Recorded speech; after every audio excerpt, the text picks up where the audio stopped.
Hi, Ryan. Over here. I got to ask about the Rubik's Cube first. I saw you playing with that. What's the deal with that? This is, I guess, my way of staying in moments and stuff, and like I figured out how to do it and whatnot. So I like to do it, trying to get my time down. Right now I'm at a little shy of 2 minutes, so trying to get it down. So is there a secret to it that you can share, how to solve it quickly? Basically, once you figure out the algorithm, and you just get faster at making the movements. And it's kind of it's not necessarily complex once you're learning it, though. Once you're learning it, it's kind of complex. Once you learn it, it's not. And it just kind of keeps my brain active and I like to do it in between sets when I'm working out or something like that. Try to figure out if I can do it while I'm tired or like when I'm taking ice baths or things of that nature, just to keep my brain sharp while I'm doing other things too. That's pretty cool. So this is your first UFC main event. Does it feel different coming into this fight week? I honestly don't think it feels different because of it being a main event and all of that. Like, I'm used to big fights and used to things of this nature. I think it feels different because I feel different as a person. Like, I'm happier. Like, I feel better. We took care of my body. I brought in a nutritionist, so like I feel good. And like to me, it feels different because of that, not because of the magnitude of the fight.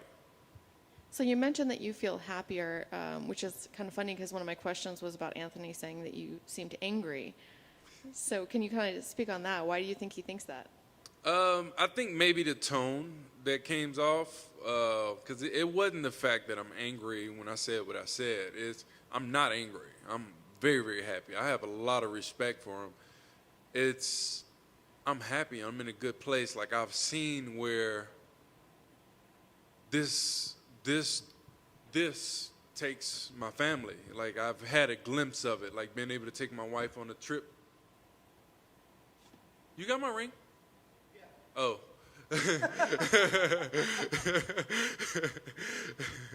Yeah, all right. Could you toss it to me, please?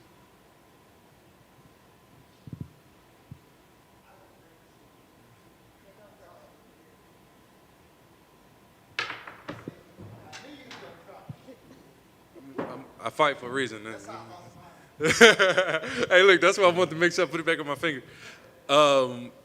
Being able to do things like taking my wife on a vacation, taking my brother, like we went to Vegas, and I like being able to get a suite and the things that we've been able to do, actually hanging out with my family, being in moments and stuff, I'm much, much happier now. Seeing where this, like, because for the longest you hear, oh, you can do this or you can do that. But for the longest, when you're fighting for free, hearing that you can be champion of the world, you're looking down a dark tunnel. And now I've gotten to the point to where I can see glimpses of the light. And now it just makes me stronger. It makes me freer. And I'm happy because I'm actually seeing fruits of my labor now. So what do you think of this matchup? What was your first thought when it was proposed to you? Well, technically, it wasn't proposed to me. I called for it after I fought Misha. Because I didn't call for him per se. I called for the spot. So whatever he thinks I have against him, I don't. That's why I said whoever shows up. After the Misha fight, I was like, only fight I knew about that makes sense for me was Smith and Crute. They were fighting each other. I was already lined up to fight Crute before, like a couple years ago, and I broke my hand. And so I was like, why not? I've taken it before, so, and Smith was already ranked number 6, and I've seen him giving people opportunities, which that's why I say I'm not angry at him. I have respect for him because this is an opportunity for me. He didn't have to give me. He didn't have to look back, because I can't guarantee you I'm going to look back when I get there. So I appreciate that he's actually doing this. And I understand it's a business, and he'll get paid, like he said, no matter what. He's getting paid whatever he's getting paid. to fight whoever he's going to fight. So it could either be back or forward. He's still going to. So I appreciate the fact that he did, take it. Like, I appreciate that. So I didn't necessarily call for the fight. I called for the spot, and he took it. What do you think a win over Anthony will do for your career? A win over Anthony, it kind of puts me in a position where, like I said, everything I've been fighting for, because in order to get the financial stability that I strive for my family, I have to beat him and I have to keep going because I have to get the belt. That's how you make the most money in this sport, is champion. Unless you're some mega superstar, but most mega superstars have fought for the title or had the title. So either way it go, I got to get there and I got to win. Thank you. Hey, man. You see this stuff about Anthony feeling slightly disrespected or feeling that you don't have respect for him. Do you think that's just the UFC promotional machine in work, and actually like words get misconstrued and you can lose? I honestly don't know where it came from. For whatever reason, he feel that way, in which, I can't do anything about it. The thing is, when that came out, no one reached out to me to see if I was angry, which it really wouldn't matter because I don't do many interviews anyway. And I think the only one I did now is Gavin, and that's about the only person that I'll talk to, and I think probably you if you called. And so I don't necessarily know where it came from. No one talked to me about it before anyone went off saying, like, I think I tweeted, because DC said it that night, because I was just so happened to be watching and it came up and I was like, oh shit, that looked like me. Oh wait, that's me. The weirdest thing, man. So, because me and my wife was sitting there watching it and I was like, oh snap, all right, cool, that's what we did. And DC was like, man, Spann seems angry. And it's not that I'm angry, man, I'm fighting for something. Like, I can't let anyone take it. It doesn't matter who shows up, who it is. I can't let anyone take it. Like, it's not anger. I'm not angry. Like, now I feel like I'm in a therapy session. That's You're right. Angry. I'm not angry. Woosah. But count to 10. Deep breaths. Let me get my balloon.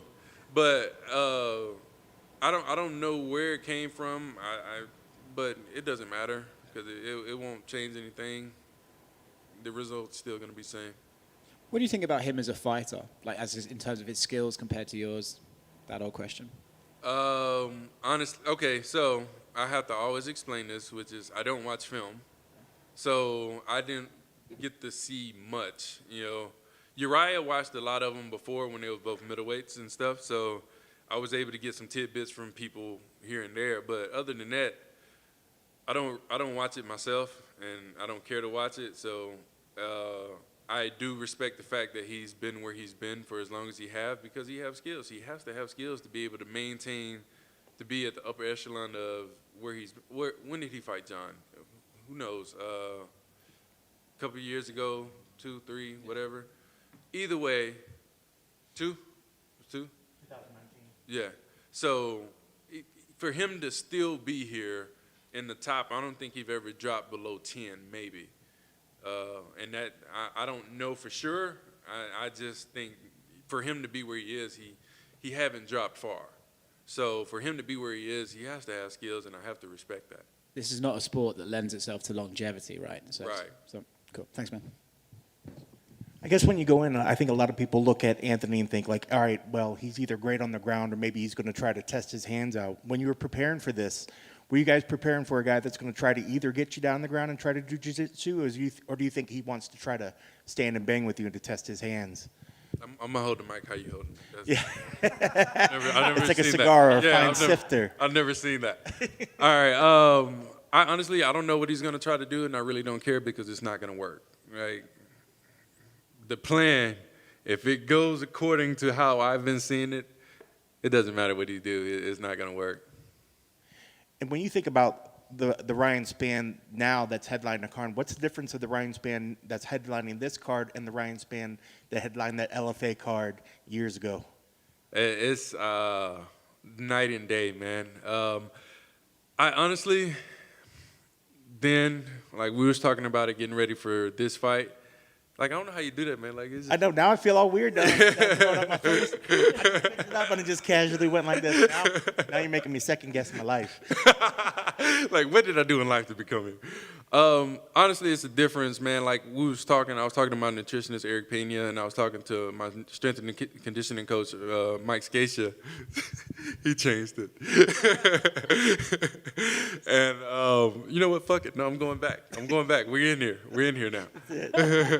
So I talked to, my coaches and, and we basically discovered the fact that I've been coming off the couch, basically doing this, like barely training, doing what I have to do just to get by, just to get to the fight.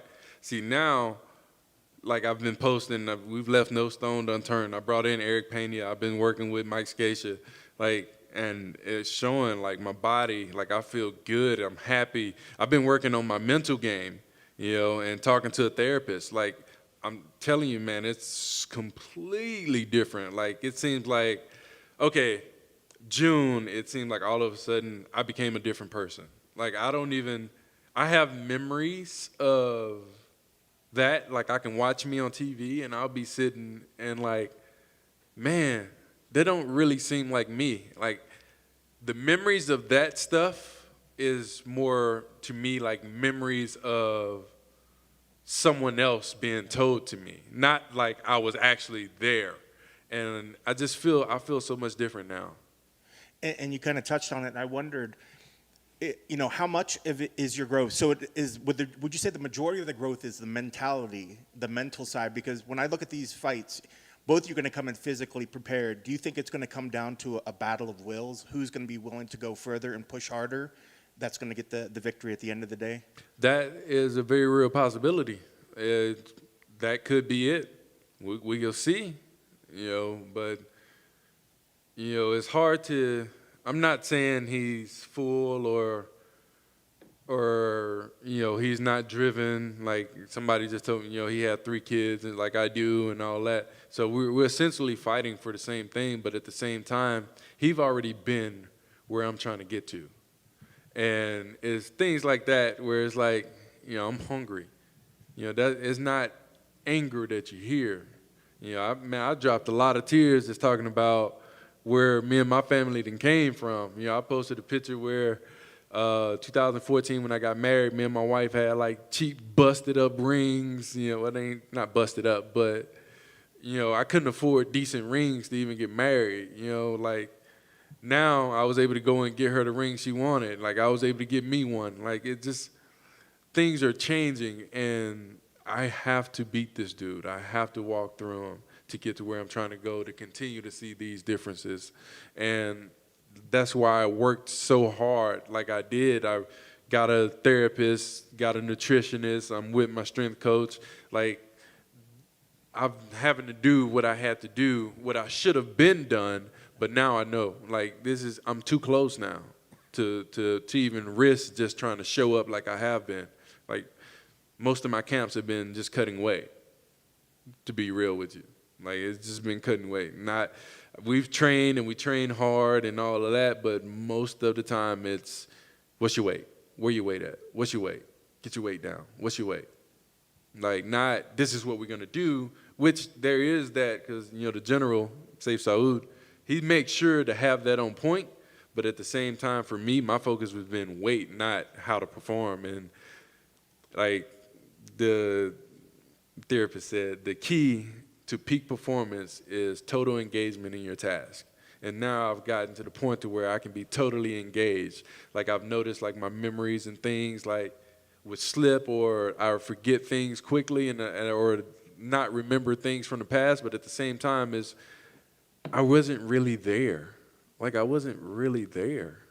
And now I can be there. That's why you see the Rubik's Cube, like when I get tired or whatever, I have to focus on what I'm doing. I can't think in the past or I can't think in the future with anxiety or depression because I have to focus on whatever I'm doing right now. And that's where we've been. Nice. And last thing for me, I guess what final things need to happen to make sure that you get your arm raised? Like, what are the keys to the victory? Is it just a matter of showing up and making sure that the mind's clear and that you're able to focus on the thing at hand, coming in with a clear mind? What needs to happen to make sure that your arm is raised at the end of the night? Go in there, beat me, have fun, and be totally engaged in the task. I dig it. Best of luck. You can keep that mic the way you Yeah, hold nah, it. yeah, Just we- every we'll go other back. presser from now on, just That's just gonna hold be it my like new that. style. That's- That's, I dig it. Thank you so much. all right, thank you. I think time for Are we back? Okay. yes, sir. All right, Ryan, we're back. thank you for taking the time. If you could just please elaborate on that, putting it all together, firing on all cylinders, getting the nutritionist, feeling good. At what point did you say, okay, I can't just get by on my talent. Now I have to next level? Honestly, it just seemed like it happened out of nowhere, man. Like, what, around maybe June or so? It just seems like my life just changed. Like, I became a totally different person, a freer person, to where I can understand what I need to do and what I need to accomplish, what I need to do to accomplish what I want to accomplish. And it just seemed like it just kind of happened out of nowhere. I don't know if it was because I was approaching 30. Damn, that's the first time I said that in public. Like, oh my gosh, I'm 30 years old. Man. Oh, man, I can't believe it. Yeah, y'all probably gonna see that thing they did. I was crying at my birthday party, ain't gonna lie. I was looking at my mama like, man, your youngest is 30. Oh, man. But it seemed like it kind of happened out of nowhere, and it just kind of all started to come together on its own, man. Like, it just, like that. And I started to realize, I remember went for a run one day, and shit. Halfway through the run, I just started crying. Like, and I don't know, I don't know what happened. Something came over me, and that's when I realized, I was like, I called Brian Hall, I called Lorenzo, and I was like, I think I need to get therapy.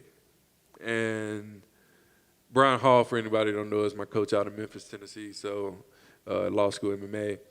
And I was like, man, and so they encouraged me to go ahead and do it. You know, I had already talked to Eric Pena about it, and he kind of brought it up. And when I went for my run, I was like, yeah, I'm fucked up. Like, I need to get help, and they encouraged me to go ahead and do it, and that kind of helped spark the change, being able to talk to somebody and like get everything out instead of kind of holding it in. Well, that's excellent. Thank you for that, because a lot of people, men, women, boxing, MMA, Muay Thai, that whole mental health is not something that is underestimated, man. People don't realize. People think that it's, oh, you got to be tough and you got to be strong, man. And they think, I don't know. It's like winning solves everything, man. I can win a fight and for whatever reason still be depressed about something and all that shit. Like we even think about Timothy Bradley brought it up, the boxer, when he fought Manny Pacquiao. He was like, he beat Manny Pacquiao, and yet he still went into a funk, like bad. Tyson Fury. The death threats from the Philippines. Yeah, like just, I mean, that helped. That helped. That's neither here nor there. The point is, he won a world title and was still, like that. So people think that, man, I'm 6'5", 2 something, and I had an issue, and now we've addressed it, and I'm getting help. Like, man, and I feel a world of different now, man. I feel so much different. Excellent. Thank you for that. And lastly, Daniel Rodriguez had a similar thing, hurting the hand. Which hand did you break?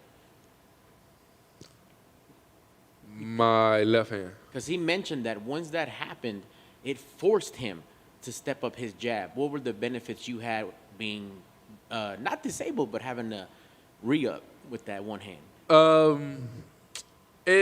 We had to modify, because I remember training the whole fight for Nogueira with a broken hand, like the whole camp. I wasn't comfortable with it until I actually got to Rio, and that's when I don't even think I was hitting. I was connecting anything with it, and basically like, so I would go to Dr. Mann, and I told him like we were working on the things, and I'd be like, Doc, I'm gonna knock him out with it. Like, I'm gonna knock him out with it, and then we'll see, you know, because for whatever reason it wasn't healing right. And I mean, sure enough, I did knock him out with it. And I don't know what it forced me to change. It put me in a different perspective on how to fight. Instead of trying to be all strong and powerful, I learned how to fight without, you know, having to be all muscly, if that makes any sense. Like I ain't got to hit anything hard to get my point across. Makes perfect sense. Thank you, sir, and good luck on Saturday. Thank you, appreciate it.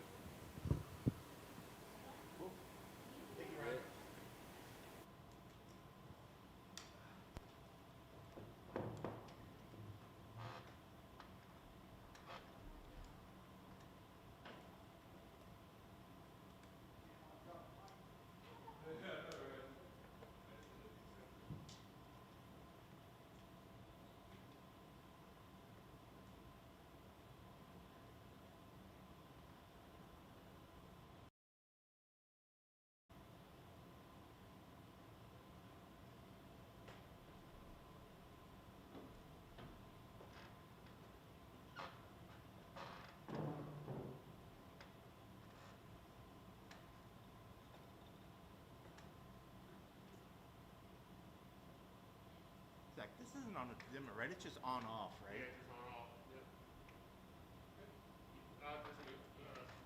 You need a different level? I mean, if it could be a little brighter would be good, but I'll deal with it. It just feels darker for some reason today. So my image is a little bit more grainier because it's trying to compensate.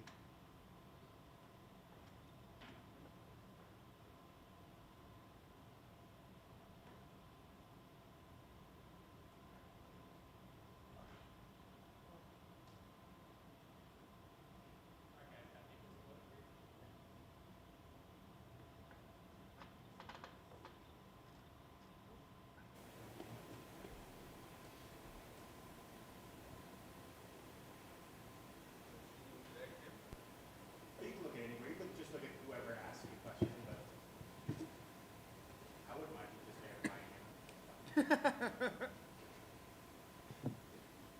How you feeling? Feeling good.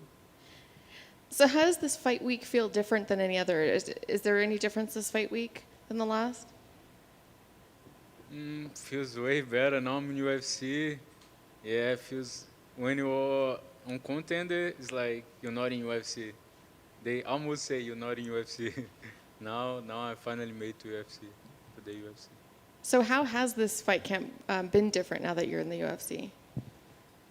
How can you ask again? Yeah, how has this fight camp gone differently now that you're in the UFC? Has this fight week been different?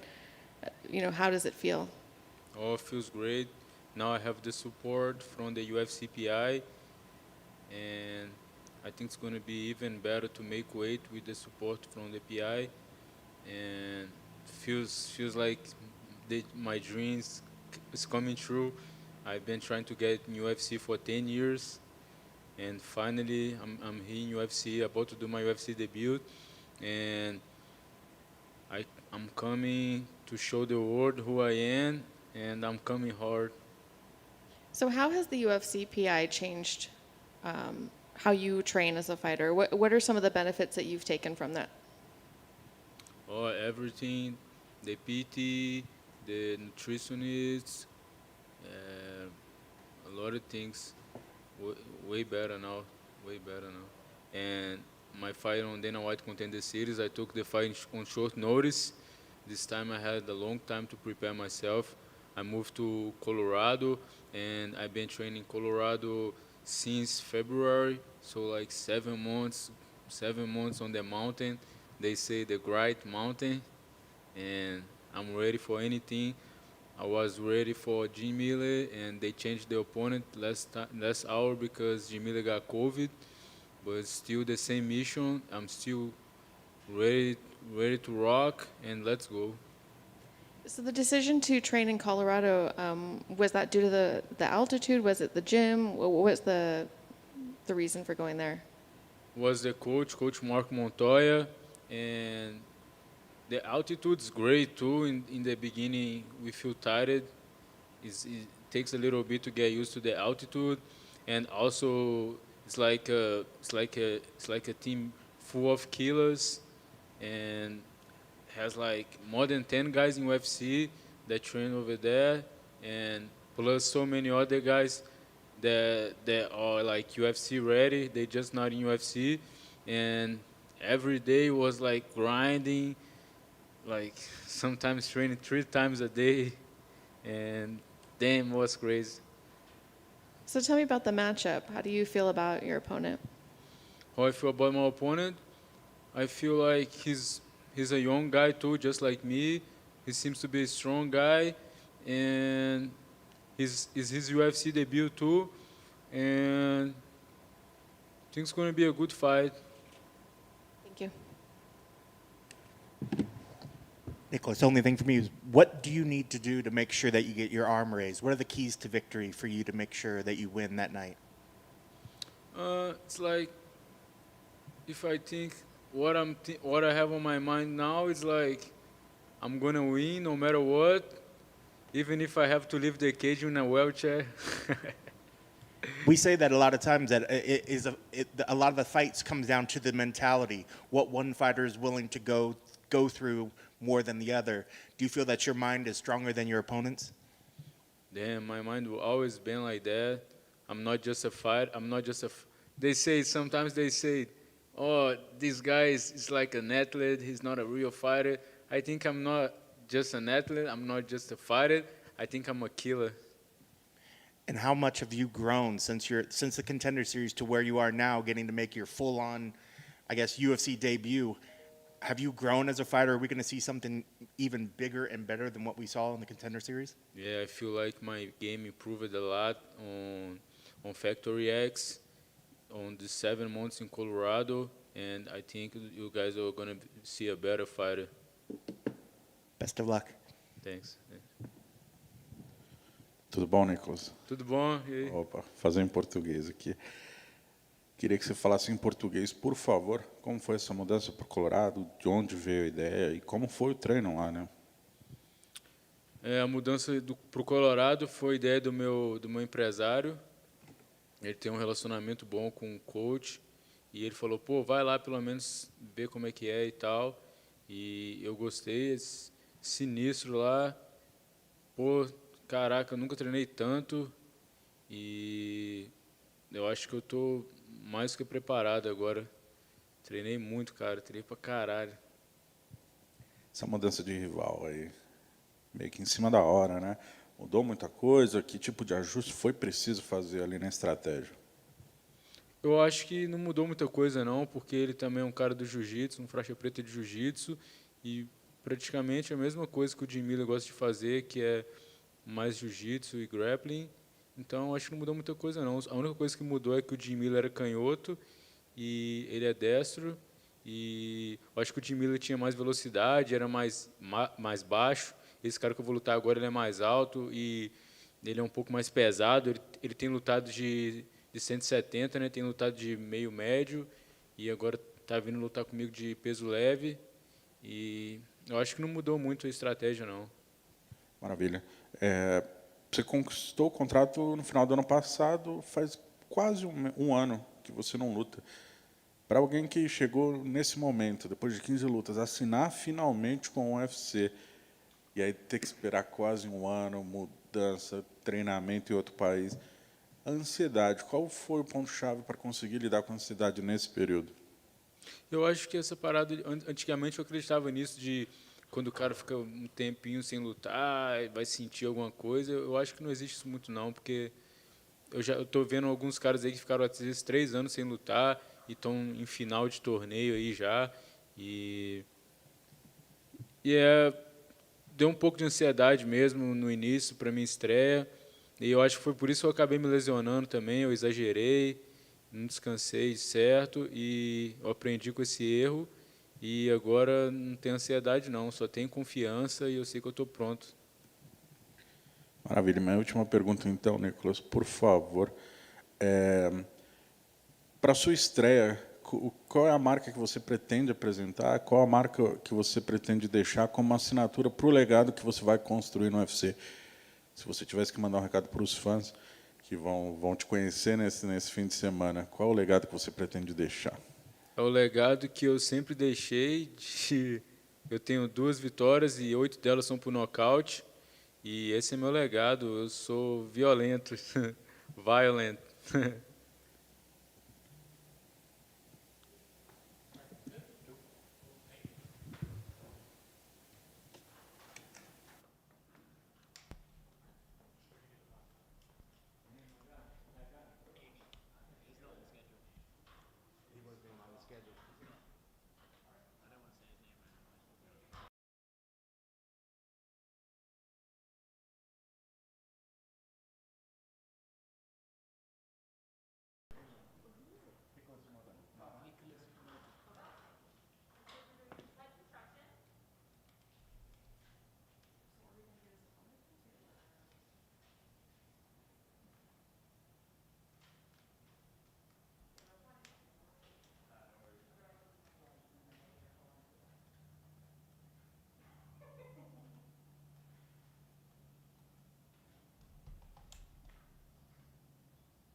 It's all good. I just didn't. It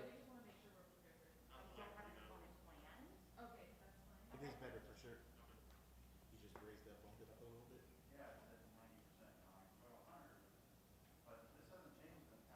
I know it's weird. I don't know why it felt delicate for some reason. Like it was getting too much.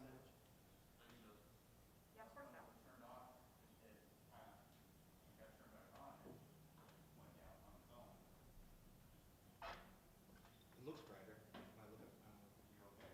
Yeah, no, it's better. It's definitely better. Thank you very much.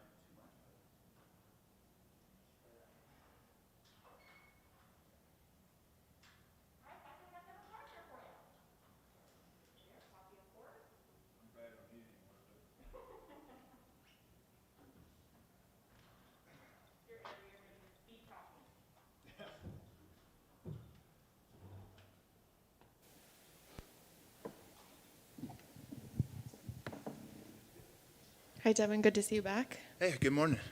So, you're coming off of a loss, and, there was some extenuating circumstances with that. Can you kind of explain to us kind of what was going through that fight camp and that fight? So pretty much that whole fight camp, my mother-in-law, she was sick, and she ended up passing away a week before the fight. So it was an emotional roller coaster for me and my family. And the biggest thing was that I wasn't able to be home with my family. We all made that decision together. Super tough decision, but that's what we came up with, and we ended up fighting. Whether it was the right decision or not, that's what happened. And unfortunately, I didn't get the win, and I needed to be a little more focused. But it was a huge learning experience. So.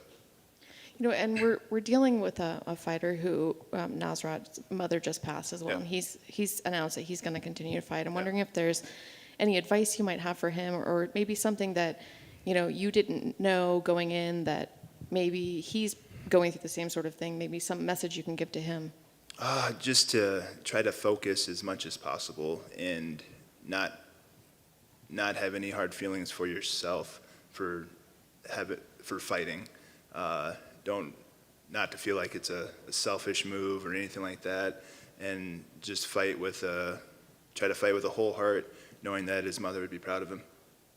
And you're coming off a little bit of a layoff. What did you do during that time to be ready for today? I just stayed consistent. A lot of strength and conditioning, and also, so I would do, when I was back home, I would do strength and conditioning once a day, and then my skill work once a day, because I wasn't sure when I was going to fight, so it was a big layoff. But so I just stayed consistent, and then when I got into camp, I was ready to go and healthy, because the previous fight with Cutelaba got called off because I got COVID like 2.5 weeks before. So it was super, that was stressful, and so then we asked for the Cutelaba fight back, and we got it, and we jumped right back into camp and ready to go.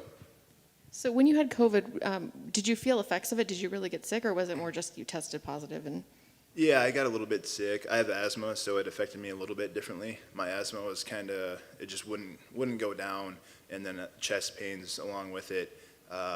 And there's a few nights where I'd check my life insurance policy. It just like, it's one of those things, and you hear about it. It's all over the news, and it just scares the crap out of you. But I'm going to bed, and I'm a little bit wheezy. My chest is hurting. I'm like, I just don't know if I'm going to wake up, but thankfully I did, and I got through it. It only lasted about 6 days of that, so. is there any worry that might come back during the fight? We've seen some fighters come back from COVID saying, wow, I didn't realize that was going to affect me. Is there any fear?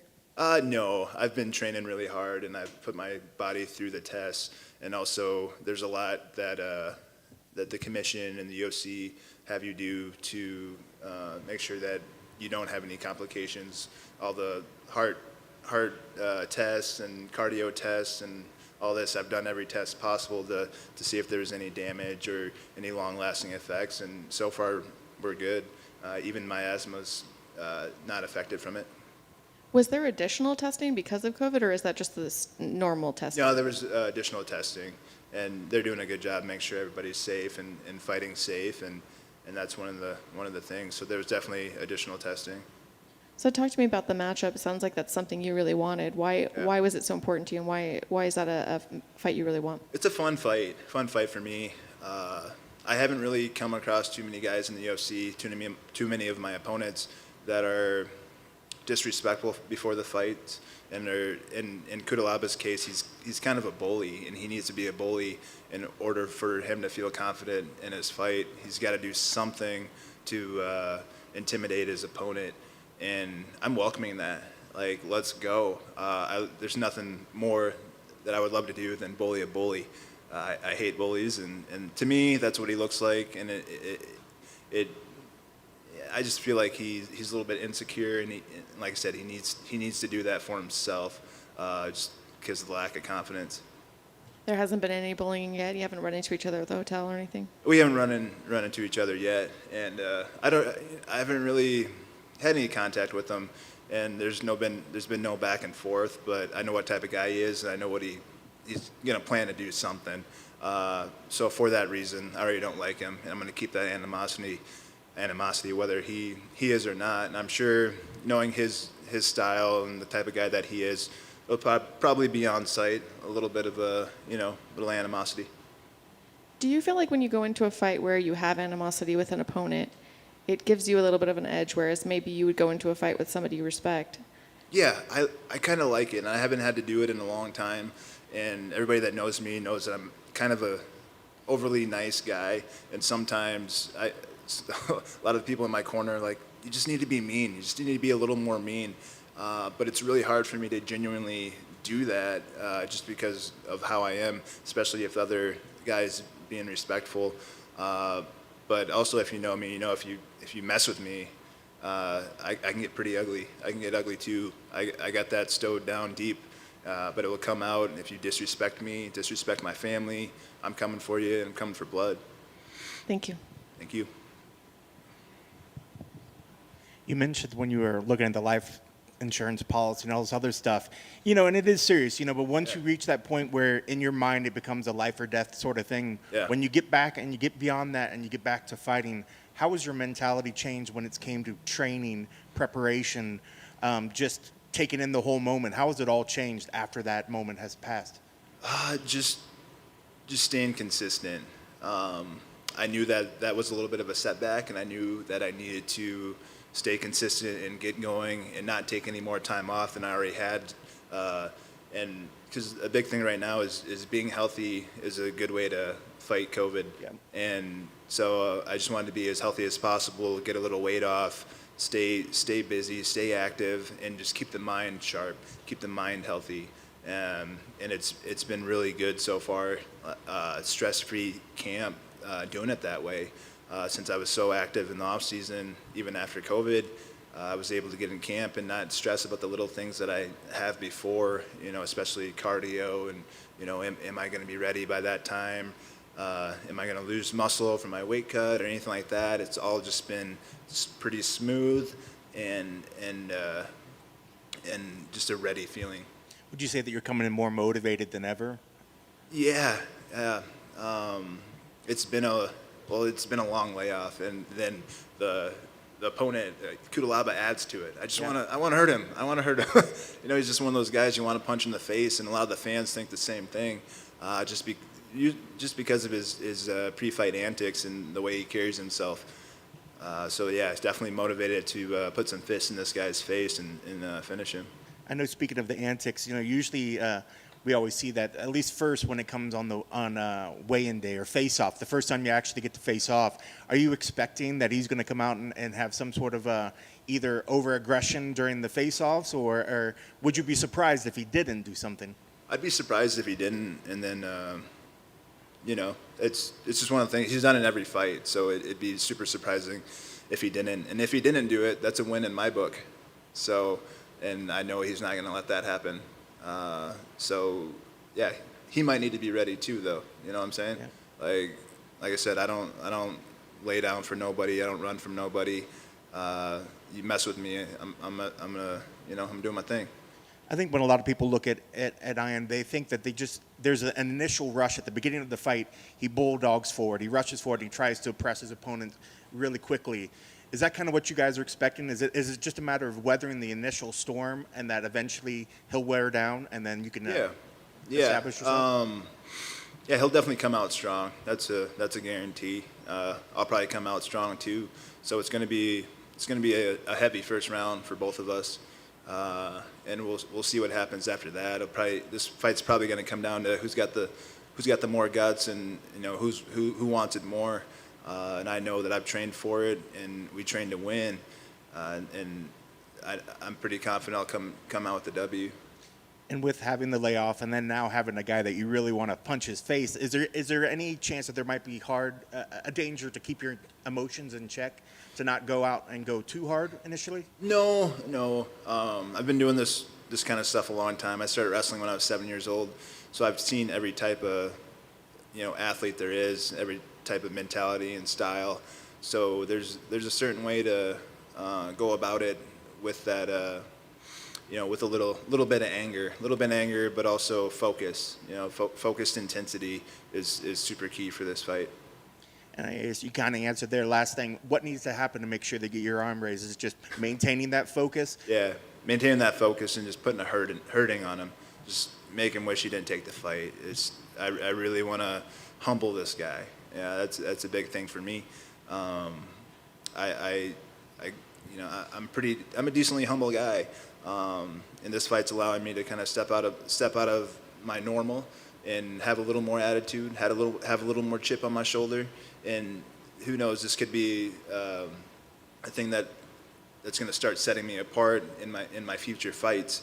Not saying I want to change my personality or nothing, but just to see that side. I haven't been able to be kind of angry and be pissed off and want to hurt somebody and want to cause them to bleed. I just haven't had that yet, and I have that right now. So it's kind of a good thing. It kind of feels good. Hopefully I don't get too addicted to it, but yeah. Best of luck. Thank you.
What's up, man? How are we feeling heading into this one? Doing great. Feel great. Had a great training leading up to it, as always, and I'm just ready to get in and show, my improvements. Is that something, I know fighters always say, like, oh, this one's a great training camp, this one's a great training camp. How often is it actually a great training camp versus how often are you hiding some injuries and nagging stuff? Well, I mean, every training camp, every week, especially, depends on the person, but there's always little bumps and bruises and things. But as fighters, you know how to put that behind you and push through it regardless. But, for me, I'm still in the process of, I've been an American top team for a little over a year now, and I can see the improvements and how I've changed and all the different things that I've added to my arsenal.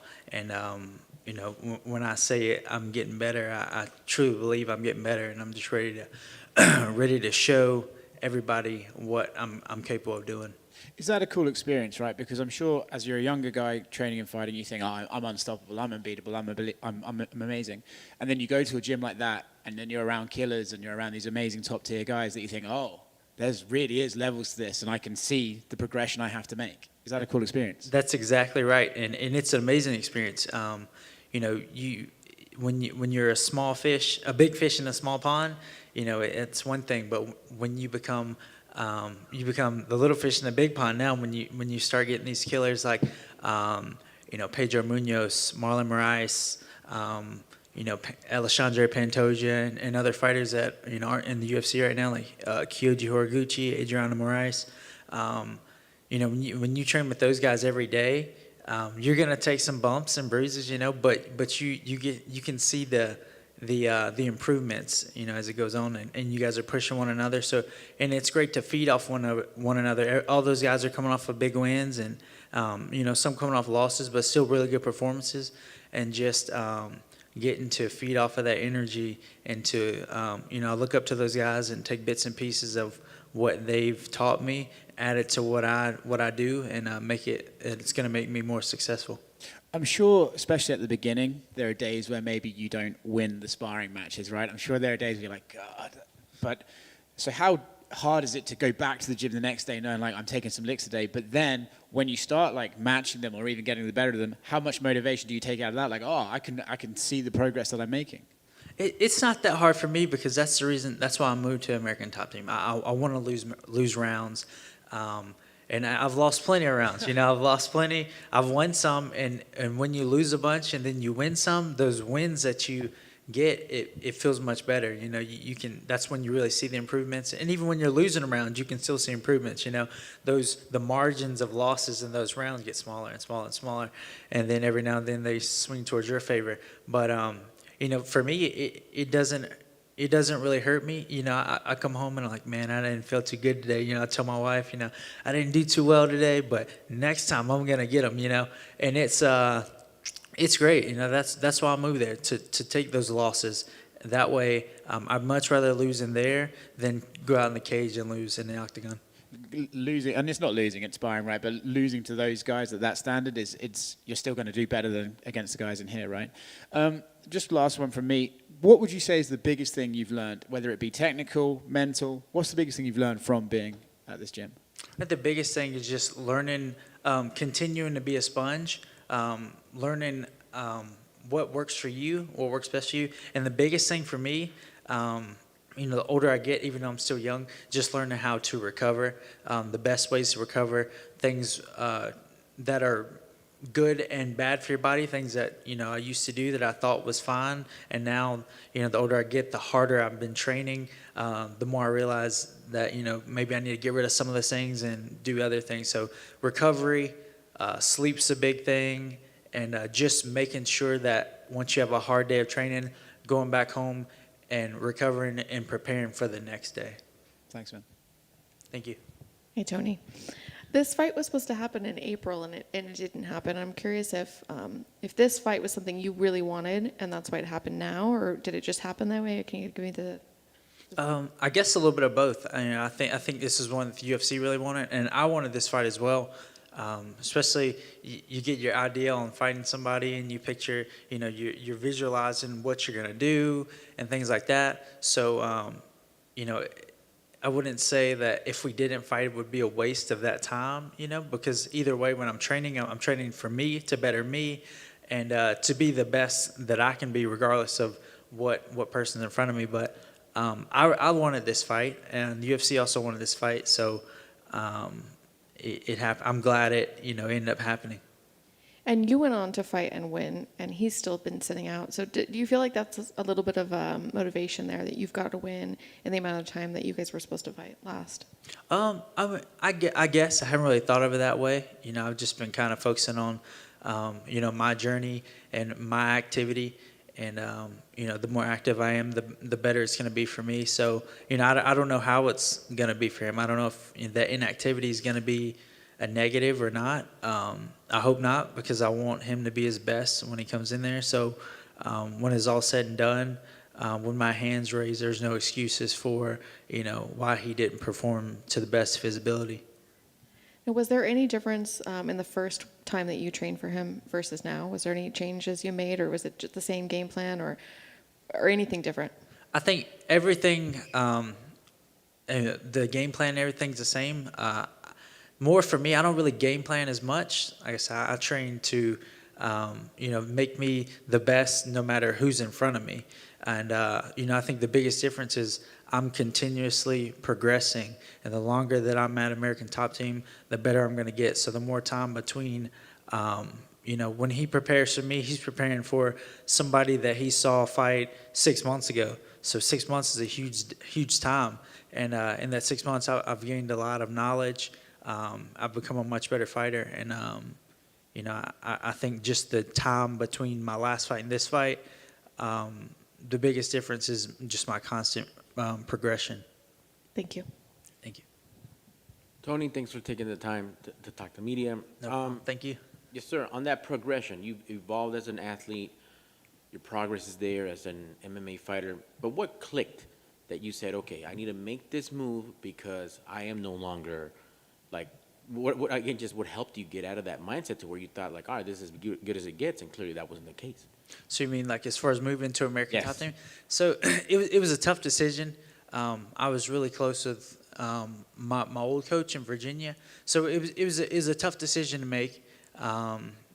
It was one that I knew eventually I would probably have to make, and you know, it's one of those things where you're progressing, and then you can kind of see you're getting a little stagnant, and you're not progressing as much. So, you know, I lost. That had a little bit to do with it. You know, it's kind of like that last indication of, okay, yeah, you know, I'm kind of plateauing here, and my loss in my debut is kind of, that was part of the reason, and you know, on top of that is just kind of just the eye opener. Like, you know, maybe if I, you know, had better training, tougher partners, maybe these situations that made me lose, maybe if I got in those situations during practice, I'd know what to do, and I wouldn't be in that situation in the fight. So, you know, my wife and I, we made the decision to move down to Florida, and it's been great. I've done nothing but get better.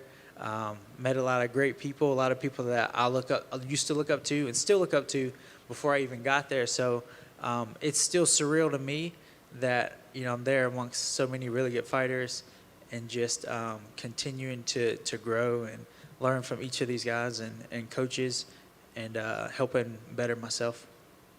Excellent, man. I could hear the confidence. That's part of the evolution. How does it feel coming back to the Apex? Like, how will it be with not so much of a crowd Saturday, or does it even matter for this version of Tony? It doesn't matter. Of course, you know, us fighters, we're looking forward to the fans, and we miss the fans, because that's a different element to fighting. But you know, I fought at the Apex. This will be my 4th time now. So between Contender Series, which I had some people there, you know, had a decent amount of people, maybe like 15 people, come watch the Contender Series. So it's pretty loud in that small room, but my past 2 fights have been here at the Apex, so I kind of have an idea of what it feels like to not have a crowd. But I enjoy the fact that I can hear, you know, my coaches and the advice and all things like that. So, you know, it's bittersweet. I really like it because I like the cage that it's smaller because there's more action being pushed, and you know, I like that I can hear, but also miss, the screams of the fans too. All right, thank you, sir. Good luck on Saturday. Thank you so much, sir. Thank you.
Hey, Christos.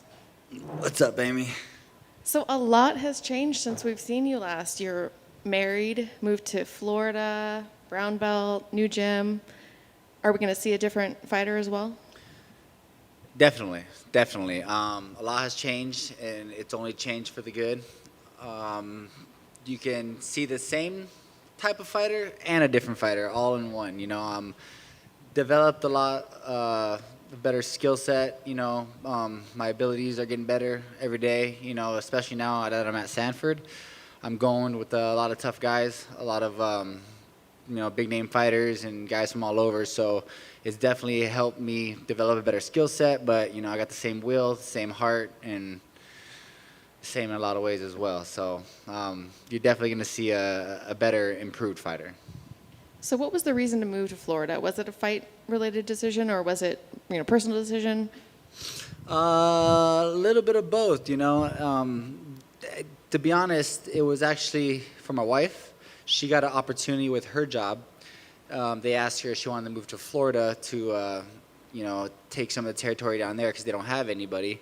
And when she told me, before I was all about California, I would never move, and I know that a lot of fighters go to Florida to better their careers. So when she told me it, I thought about it, and I was like, you know what, why not? It can help her career, and it can definitely help my career. So it was a win-win situation. So I said, yeah, let's go. Let's do it. Is the fight culture different in Florida than it is in California?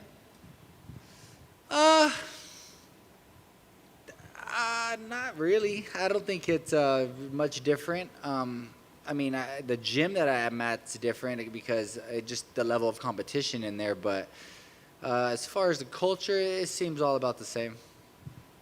And give me your thoughts on your opponent.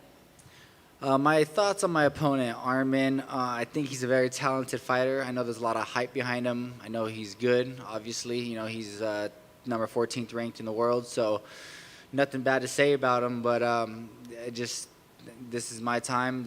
I'm going to come after him, and I think the better fighter, the fighter that shows up is going to be the fighter that wins. And what I mean by show up, I mean by who's gonna bring it to win? Who's bringing it in the octagon? So I'm just, I think in the fight game, anybody can win, to be honest, and I'm always there to bring it. So yeah. Thank you. Thank you.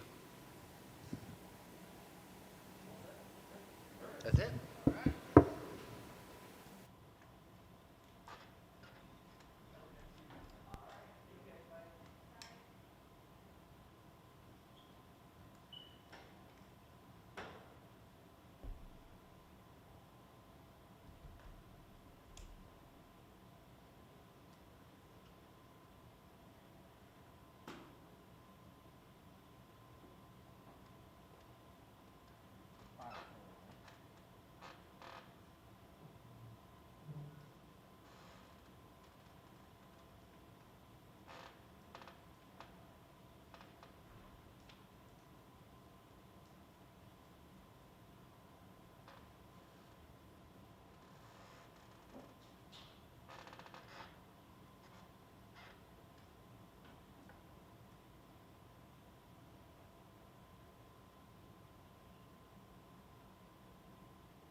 Welcome back.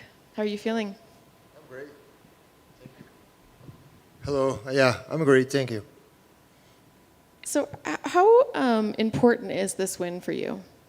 You know, I have like 4 fights in my contract. I lost the first 2, so it's a very complicated time for me right now. I don't want to lose my job. I worked so hard to get here, to get the UFC, to get the contract. I went to the Contender Series twice just to get a contract with the UFC, and I'm going all in. That's a fight that I cannot take risks. I don't have any more fat to burn. You know what I mean? So yeah, that fight means a lot to me. Do you feel that pressure, like you're describing, and you feel like maybe you're fighting for your job? That pressure on top of the fact that you're about to fight someone. I mean, we feel the pressure like every time we're gonna fight. Like we feel some anxiety, some fears. It's normal. It's human.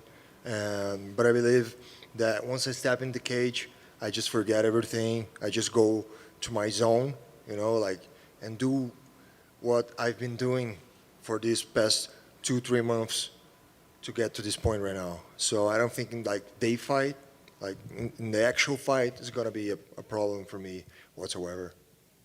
And you mentioned the Contender Series. It's back on the air. We're in week 3 now. We're seeing Dana give contracts to just everybody. I'm wondering what your thoughts are, considering you had to go through twice. Do you feel like it kind of cheapens the series to be just giving them to pretty much everybody, including losers? Oh yeah, it was definitely harder back in my day. Like I fought the Contender Series Brazil. It was like a special edition, but it happened in Vegas, and I won a very tough guy for 30-26, and I still didn't got the contract because it wasn't a finish. And now he gives contracts to everyone. All they gotta do is win. You don't actually have to finish the guy. Back in my day, you had to finish the guy. But yeah, I mean, wherever is on his mind, you know, it's not my show. So he do whatever the hell he wants. And you've had a little bit of bad luck with canceled fights. Is there any fear when you go into a fight week now that it's just, like, when can you feel good about the fight actually happening? Well, not only canceled fights, but switching opponents. Like my first UFC fight, I was supposed to fight Kevin Holland, and then I was supposed to fight Dishirico, and it switched 4 times until I fought Andre Sergipano, and it's always been like that ever since I got to UFC. None of my fights was ever one guy, and it kept going with that guy. But this fight right now, that's the first fight that I had the guy, and it's still the same guy to the day of the fight. So, and that's really important for me because I need my time to do my strategies, to focus, to visualize the fight, you know. And I'm visualizing someone and then it changes. That messes up a little bit with me. So I'm glad this time it didn't change. It kept the same one. Do you think those changes kind of factor into the loss? I mean, it's hard to give excuses to losses, but yeah, it's not the same. It's never the same. It always some trouble, especially when you switch opponents and they have totally different styles. You know, it's just impossible to be the same. And now you say you spent this fight camp with one opponent. What are your thoughts on that opponent? Yeah, so Joaquin's like a highlight fighter. I love that about him because I know he's gonna come forward. He's gonna try to knock me out, as I will try to knock him out. And he has a lot of finishes, but 8 of my 9 wins were finishes too. 7 in the first round. It's gonna be a fun fight. It's gotta be. I expect him to strike with me, and it's gonna be a fun fight. If it go to the ground, I believe I have an edge in that area because I'm Brazilian Jiu-Jitsu, you know. I'm not a black belt, but I've been doing this forever. So would you prefer the fight stay on the feet and maybe get a highlight on him? No, that would be the ideal scenario, wouldn't it? But wherever it goes, I'll be ready. Thank you. I think you already kind of answered it, but I'll get you to elaborate a little bit more. I think a lot of people look at this, you know, when they look at the high-level striking, they both see you as high-level strikers.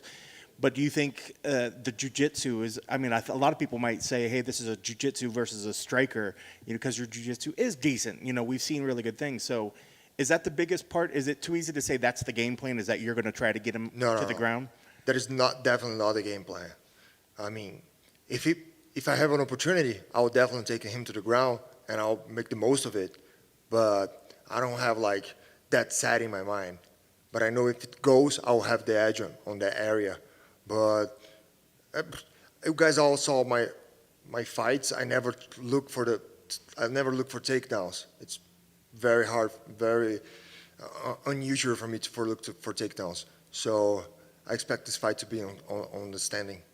And with a lot of times when you said a lot of people consider him like a highlight fighter, I think with that, some people think that you just need to get past the first round, get into the second round, get into the third round. Do you think that might be a case here where he might be a little bit less dangerous as the fight goes on? I don't think about that at all. I'm not like, that's not something that's gonna make me feel like secure. Oh, it's the second round now. I don't need to worry anymore. No, he's dangerous every round. He swings hard. I've seen his fights, and I'll be ready every round. I don't think like that's an advantage for me. And I know, and we talked with some of the other fighters that came here today, and was talking about the mental side of the game. How strong somebody's mental side can win them the day. Coming in with the 2 losses, like you said, you're fighting. You feel like you're fighting for your career. Do you feel that you're going to want this fight more than he's going to want this? It's hard to say what's going on through his mind because he lost his last fight too. So that of course gives you a little bit of a fire going on. But I have this fire burning, and it's burning hard. I haven't won in 2 years. The last time I won, I was doing my camp over here, and that's what I'm doing right now. I'm doing my camp over here again, and it's going to be different than the 2 fights that I had in UFC. And then last thing is, what needs to happen just to make sure that you get your arm raised? What are the keys to the victory for you? One of the things that I worked the most this camp was my cardio, because that's where I lacked my 2 first fights in UFC, and my cardio is like, I feel like it's great right now. I just came from the altitude, Albuquerque, and here it's a little bit lower, so that helps too. And that was one of my main focus throughout this camp. As long as I can stand there and like be myself during the 3 rounds, I believe I'll win this fight. Best of luck. Thank you. Tudo bom, Arroyo? Beleza, irmão? Fazer rapidinho em português aqui. Já Você teve luta cancelada algumas vezes, troca de oponente e tal. Eu queria que você analisasse bem rápido. Qual foi a dificuldade da última luta? Foi bem em cima da hora, era uma luta importante. E 2, você já tem 2 lutas no UFC, mas foram trocadas também ao longo do camp. Dessa vez você vai fazer uma luta que não foi trocado o adversário. Exato. Qual a importância disso? Você se sente melhor dessa forma? Essas 2 perguntas. Bom, então, fazendo uma retrospectiva aqui bem rápida, minha primeira luta trocou meu oponente 4 vezes. Isso é uma coisa que atrapalha bastante, porque uma hora é um striker, uma hora é um grappler, uma hora é um striker. E segunda luta, eu passei mal. Era para ser contra o Devin Clark, lá em Houston. Acabou que eu passei mal. Terceira luta, era para ser contra o Eric Anders. Primeiro era para ser contra um grego, que vai até lutar contra o Poitin agora. E aí trocou para o Eric Anders. Aí chegou no dia da luta, o Eric Anders passou mal também, não teve luta. E aí, um mês depois, eu tive que lutar contra o Darren Wynn, que é um cara wrestler, um estilo totalmente diferente do Derek Anders.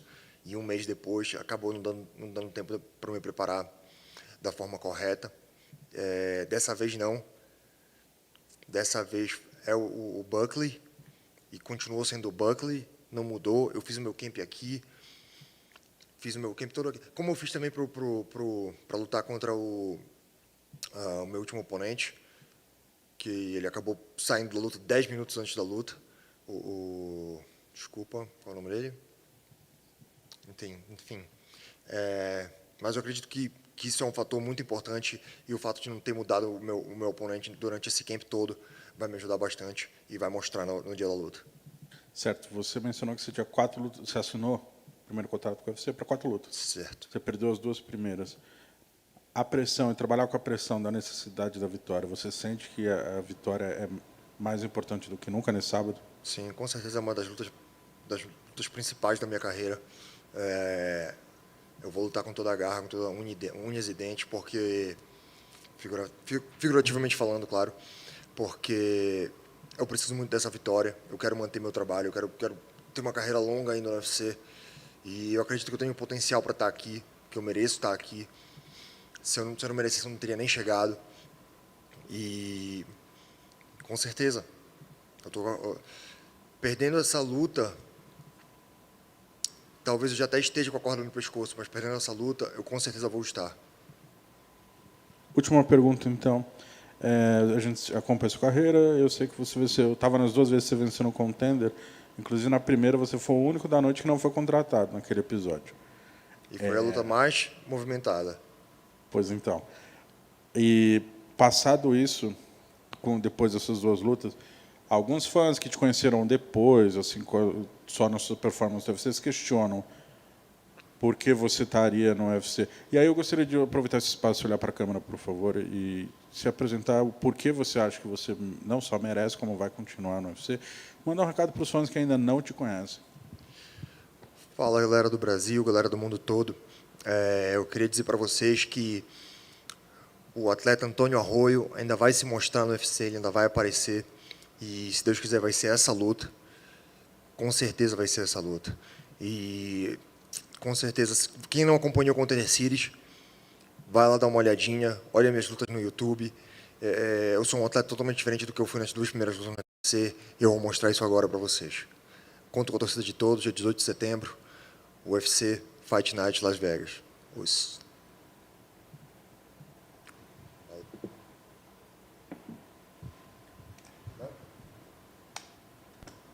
Thanks, guys.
break moment? Yeah.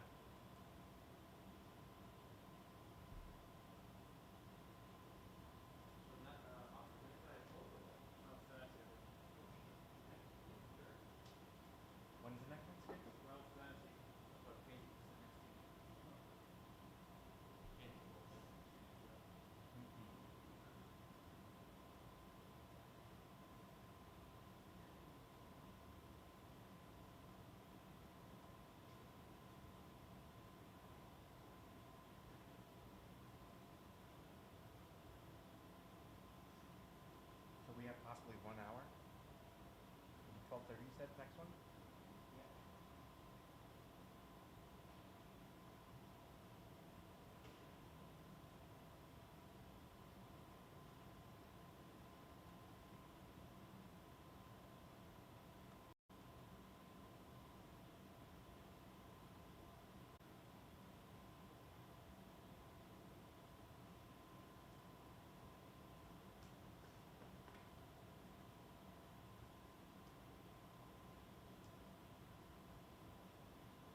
double check? Was he the only one that? Yes. That was the only one that I differed? think so. Okay. So who I have left for you guys to see is Joaquin Buckley, and Cutelaba, Arman, yes, Anthony Smith, damn it, Ariane Lipski, And Nate? and Nate. Nate Maness. Did you say Mandy? Are we getting in? Not me. Yes, ma'am. Yes. Yes, ma'am. Okay. Yes. That was the only one I didn't. Okay, yes. Keep your mouth up.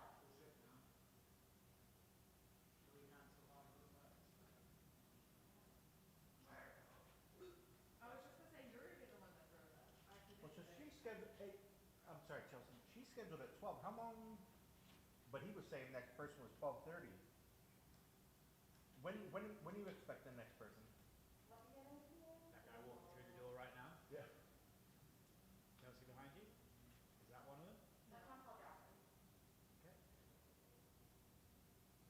Yeah, I guess about 20 minutes. Okay. What's the time now? 11:44. Split the difference, am I right? Yeah, a little bit. Devin Clark seemed very angry, didn't he? It's a good face off there. Yeah, especially if exactly he's looking forward to it. Hopefully, I like when he said, maybe you'll see it from me. hopefully if Sean Shelby's doing it, then we can get a fucking scuffle. Yeah. Because he knows the permission's for the It wouldn't surprise me actually if they didn't like put security on there to deliberately keep it apart. Because Cutelaba is just like every time. I'm nervous for him, but it just scares me. Yeah. Okay. What was it that happened? No, yeah, he's dead. Saco killer. Qu'est-ce que c'est? Oh boy. Not get down and work.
să vii treabă unde să...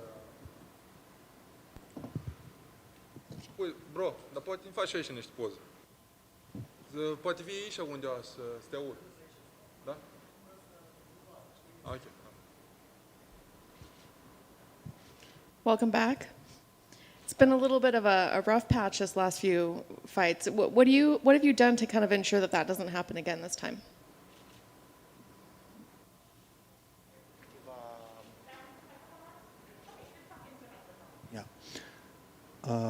Bine ai venit, Ion. Ai avut câteva eșecuri în ultima perioadă. Cu ce te-ai întors înapoi? Hi guys. In first time is I am very feel and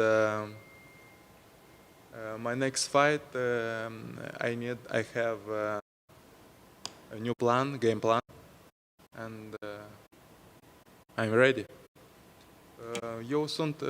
Eu sunt pregătit pentru luptă, nu contează ce a fost. Noi am lucrat la greșeli și avem un game plan bun. Yeah, so doesn't matter what happened before. I came back with a different game plan. I was working hard for this fight, so I'm gonna show you this Saturday.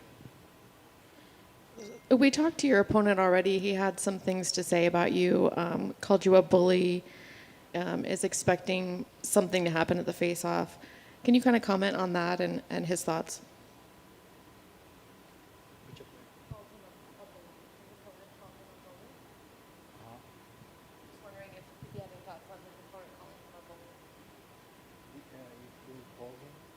His opponent called him a bully, says he's a bully. A bully is like Like to push around. like mean, kind of mean, a mean person. And his opponent is expecting him to be mean in the face-off. He holds it up. Spune că au vorbit cu oponentul tău și la ce se așteaptă el de la tine, că tu ei să vii foarte agresiv spre dânsul, adică foarte rău. Of course. It's my style. I am brutal and the best. And hey, it's my night. It's my time. What do you think of your opponent and the matchup? How do you expect the fight to go? Ce tu crezi despre oponentul tău? De la ce te aștepți? Clark, of course, is good guy. Is good guy, but no good fight. Is good. And I want to ask about the face-off. He seems to think that you're going to do something to kind of provoke him in the face-off. Is that something we can expect, or are you going to behave this time? Spune despre cântarul de mâini, face-to-face. Adversarul tău se așteaptă de la ceva, tu vrei să spui ceva, adică ai ceva special care... Hey, of course, I have everything. It's my arsenal. It's a new surprise, a new show. I like my job, and of course, I like face to face. And 50% for me is face to face, and 50 fighting. You mentioned that Devin is not a good fighter. Is there anything that he is good at in the cage?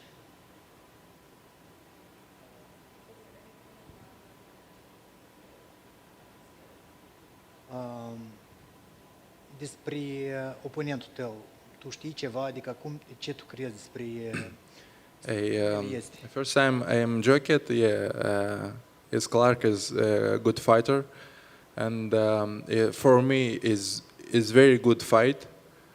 But hey, is his job. The next fight for me important, and I already kill Clark. Thank you. I like the new look. What's the story of the new look with the shaved head and the whole look? Hey, hi. Thank you so much. I feel important is important, and my look is my life, and my job is everything together. And also, it seems like you've been working on your English quite a bit. No, it's good. It's good. Your opponent said he likes it when his opponent comes in with a little trash talk, with a little fire. Are you the same way? Do you enjoy it when your opponent comes in with a little maybe anger towards you and wanting to hurt you? Îți place când adversarul vine spre tine tot agresiv, exact cum tu ești? Sau... I understand. Yeah, of course. Hey, first time I like, and my opponent is aggressive. I like here.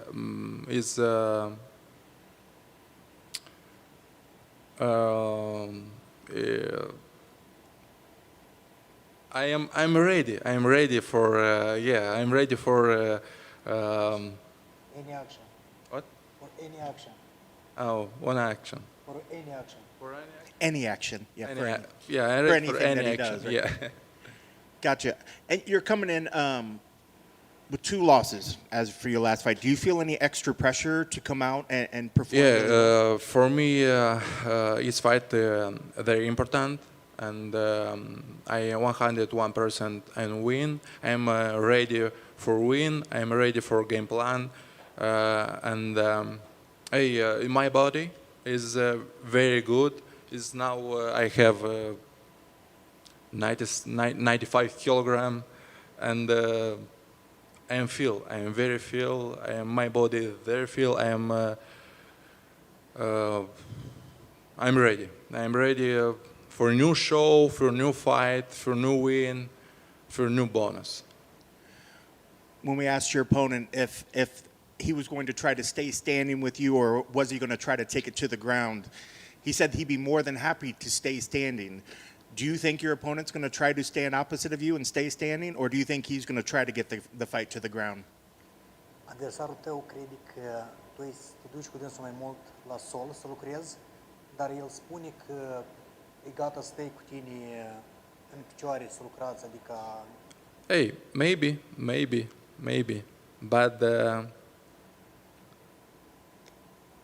I need surprise. It's for fight. I have for Clark surprise and fight. Well, you kind of keep mentioning that you have a new game plan. Are we going to see some new skill set, or you have something new that you're going to bring that we haven't seen before?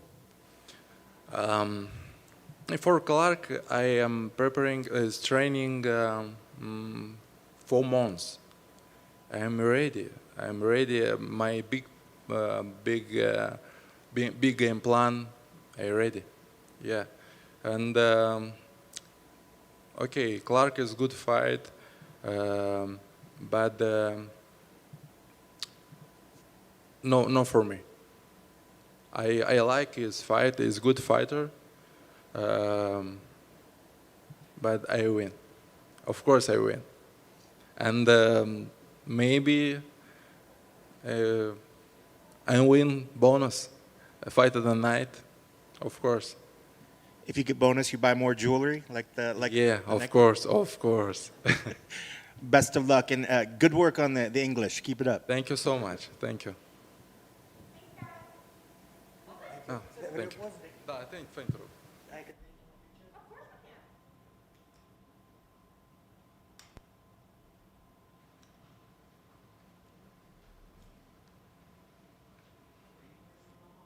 Da? Da.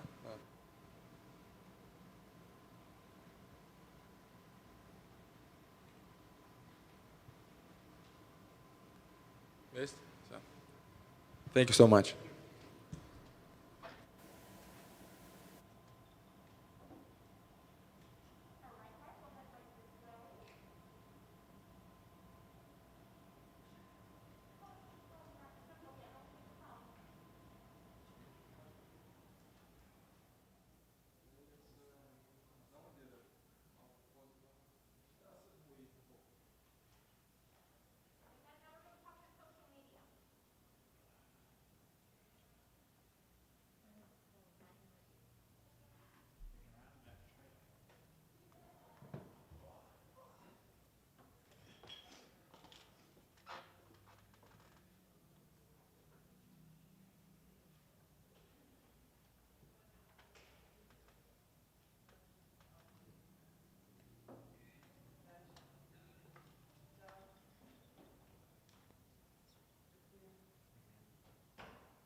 Welcome. Seems like you're having fun up here. How does it feel?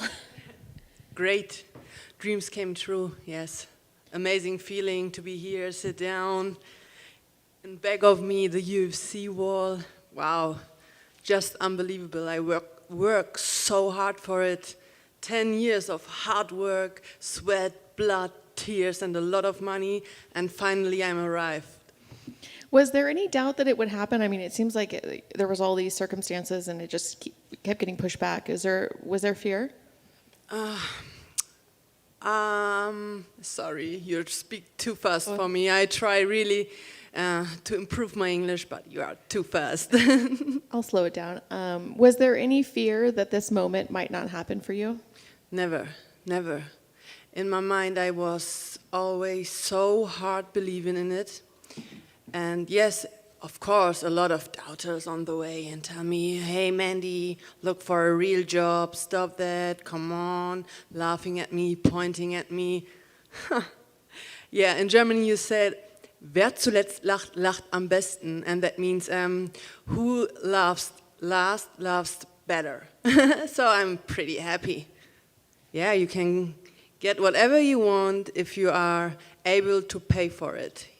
And I did. I give everything I had, and now I arrived.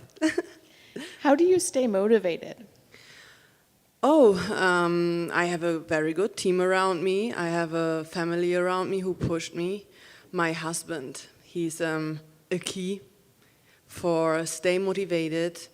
But also, if you are not motivated, disciplined. And I'm German, and I don't know which country in this world is more disciplined than us. Yes, so, yeah. I'm not always, if you have a normal job, are you always motivated to go to the job and say always yay? No, and I really know the sessions in the gym when I was like, oh no, not one session more, are always the best one. And can you tell me a little bit about your opponent? What are your thoughts on her? Oh yes, Ariane Lipski, I know her very well because I have always an eye on the whole division. Also, she was a former KSW champ, so it's very popular in the European, and yes, I'm pumped for this fight. She's a good name, solid striking, a good team, and yeah, I'm happy to fight her. How do you think you two match up? What I think about the matchup? About your skills. Yeah, it's not a... I think I'm the well-rounded fighter in this matchup. Her striking is very good, but you also see in the last fights of her, she have weak points, and yeah, her wrestling or her grappling is not the best. But in this matchup, I just step in and perform because I also believe in my striking. I think I have a good striking, a good stand-up, and we will see what happened. I'm very confident and happy to be there and happy to join the UFC octagon and just put on a performance. That is what I love to do, and yeah, finally on Saturday night. Thank you. We have a similar phrase in English, but your version actually sounds a little bit nicer, sounds prettier. So when you have the people that have doubted and have said, oh, you know, you should change jobs, you should whatever, what are those people saying now that you've actually made it? Oh, it's pretty quiet right now. No, some of them are just saying nothing, and a lot of them told me, wow, Mandy, I'm impressed. And yes, I'm also impressed. It's crazy. It's a dream, yes. What has the family thought the whole time? Has the family always been behind, or was the family ever one that was like, can you find a real job? You know? No, never. And that's the reason why I'm really blessed. My mom never say, oh, Mandy. She's always afraid, crying, don't like to see me fighting. But every one of them always told me, do what you love. You only have this life. Do what makes you happy. Do what makes you happy. And yeah, here I am. My sister is with me. It's crazy. She's my mental mental help in this fight week, so we can share these memories forever. That's very good. Also, my dad is always supporting me. That's good. Is this the first time that you and your sister have came to the United States or to Vegas? Yes, the first time in my life ever, US, Vegas. It's an amazing city. It feels so good to be here. It's great. It's a good feeling. I try to take all this energy and bring it in the cage on Saturday night. I know playing or fighting here at the Apex isn't quite the same as like a T-Mobile arena, but is it still as special as fighting at a big arena, having your debut here? We are in a crazy times, and you have to take what you get. So, of course, everyone dreams about a big arena, but hello, that's also a pretty good place to be. Yeah. And then last for me, just give your thoughts on the women's flyweight division and how soon until you think you can make an impact on the division. I told you I have always an eye on the flyweight division before I signed with the UFC as well. And yeah, there are a lot of good opponents, and I'm ready for them. I'm here, and I'm ready for every one of them. Best of luck. Thanks.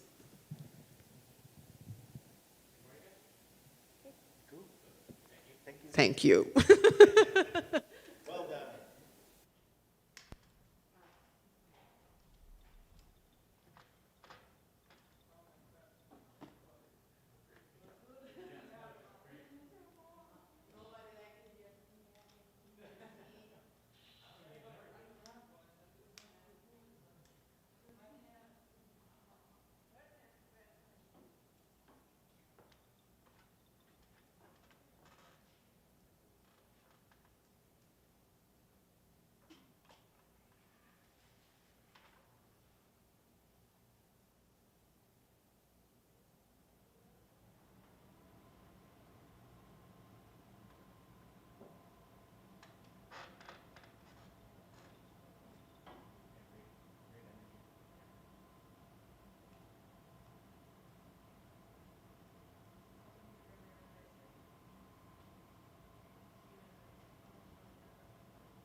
Welcome back. How are you feeling? How you doing? Who are you? I'm Amy. How you doing, Amy? I'm great. How are you? Never spoke to you before, so I think we have, maybe. one time. I don't know, maybe not. Now I'm all thrown off. You're coming off of a loss, so it's a little different fight week for you. How does it feel coming in now? What sort of changes have you made? What's going on this fight week? There's nothing different. I came off a loss before, you know what I mean, when I put off the most viral knockout, you know what I'm saying, in UFC history. So it's nothing different. Losses are part of the game. But I plan on going out there and just showing everybody a complete fighter, Joaquin Buckley, So, everybody going to see I'm championship worthy, after this fight. And what do you think of your opponent? What do you think about the matchup? He's just in the way. So how do you expect him to come in? What kind of fight are you expecting? I expect a fight. Point blank period. He gonna come forward, you know what I'm saying? If he ain't punk made, he ain't gonna be running. I expect him to come hard and heavy in the first round. If he doesn't do that, you know what I mean, we'll manhunt. We'll come after him. But other than that, I just see a fight coming. It's gonna be a good fight. Yeah.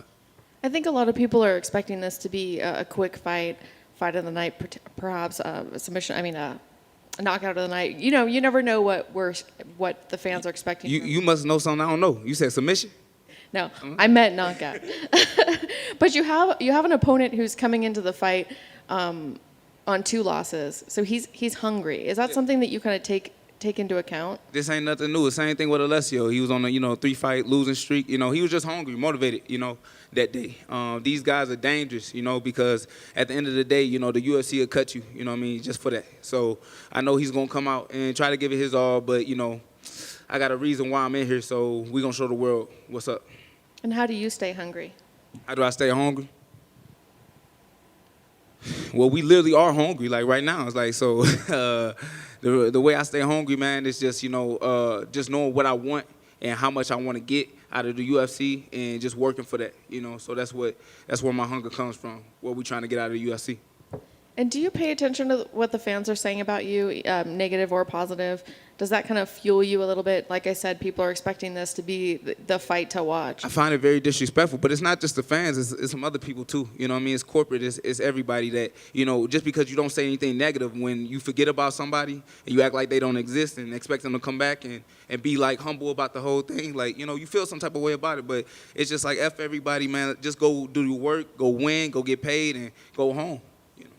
Sounds like you're talking about something specific. Is there anything you want to tell us? Nah, girl, you trying to set me up.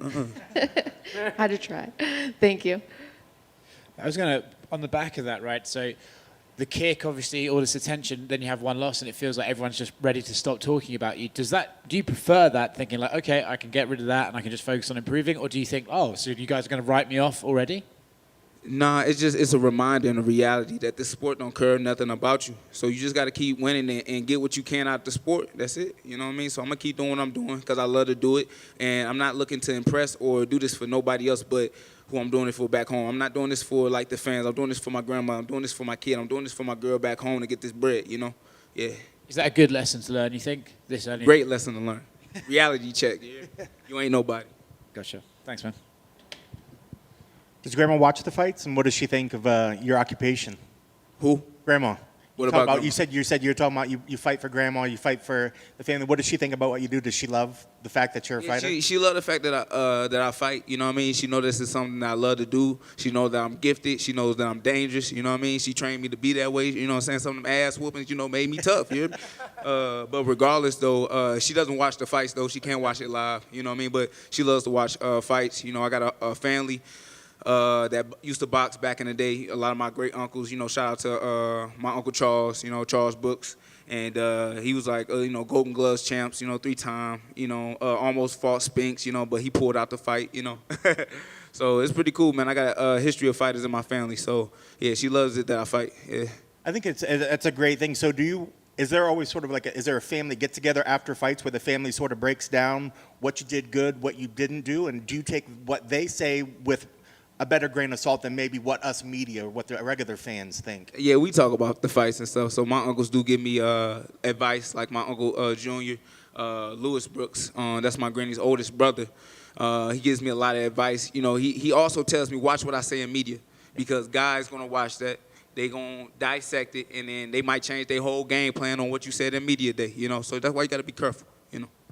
Well, one of the things that you said, and maybe this is part of the dissecting or whatever, you said you wanted to show that you were well-rounded. I think a lot of people assume well-rounded means, I can go all 3 rounds. I can tough it out. I'm just not going to go out and get a highlight finish every time. Right. But is that the kind of thing you want to maybe have some fights that do go further so you could show all your skills, or do you like these fights where you can go in and get a quick knockout in the first? I mean, I can show all my tools in the first round. You know what I'm saying? So my biggest thing is because I'm not trying to be there all day. No way. The faster I can get the check, the better. But at the end of the day, I can show all or what I have and what I can do in the first round. Believe it or not. I kind of posed that question to your opponent. I said, are you expecting him to come in and get everything in the first round? And is it a matter of just weathering through the first round? So when somebody says, hey, if you can make it to the second round, you're going to be okay with him. Would that be? What did he say? He said, no, he thought that you were going to be dangerous all the way through. And that, I appreciate it. He's smart. He's smart.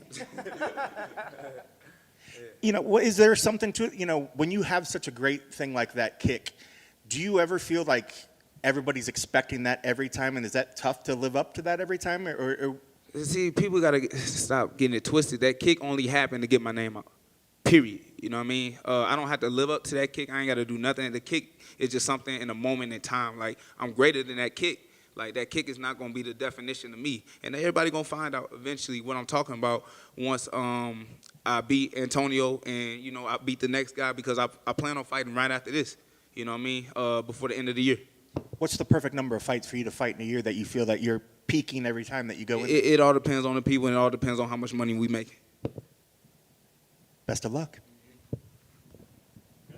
That's Gucci. Ooh.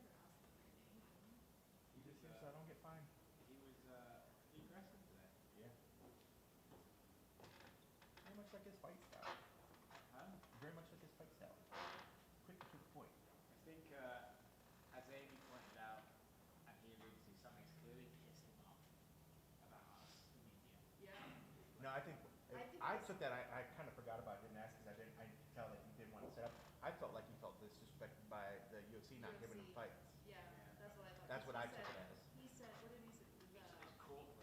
Yeah, that's why I didn't want. I was like, after he said like, oh, you're gonna set me up, I was like, I'm not gonna go down that route. I don't want to. So what do you think they did give the fight? I think he feels that after that fight and then maybe losing, he wasn't getting the calls to stay active because there was like an 8-month gap between Alessio and this one.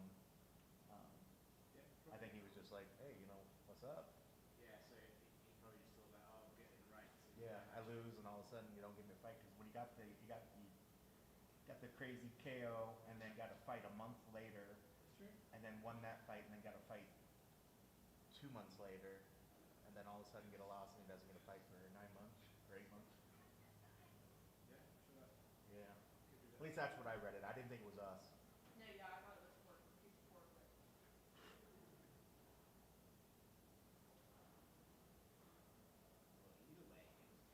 Yeah. Well, at least he only knows Amy's name, so she's one that should be scared. And then he's like, I've talked to you before. And I'm like, yeah. I think he will. I'm just letting you know I'm gonna come after you. Yeah. Asking dumb questions, I'm beating the shit out of you. Well, then I said the thing with the submission. I was like, God damn it. Yeah, I was tempted to start going, choking. Right. That's terrible. You're dying a bit of a death over there, I'm not gonna lie to you. That's half the fun.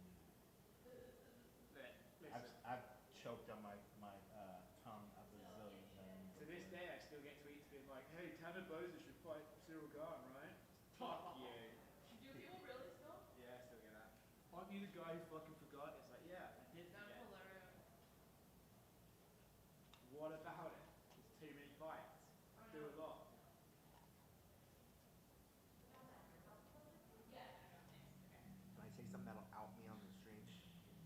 first day I looked at the fight card. I was texting someone, they're like, oh, what's this guy? I was like, today is the first day I've even looked at this fight card. Well, because it changes so frequently too. It's a bit of that, but it's also like, especially with Tuesdays, it's like, dude, I'm fucking just, the routine is good. Just worked a fight night last night. My brain is elsewhere. It's like, the routine is good, and I enjoy the routine, but it does mean like, I'm never looking ahead. I'm always just like, this one, this one, this one. And you know what? Fuck it. I don't even care.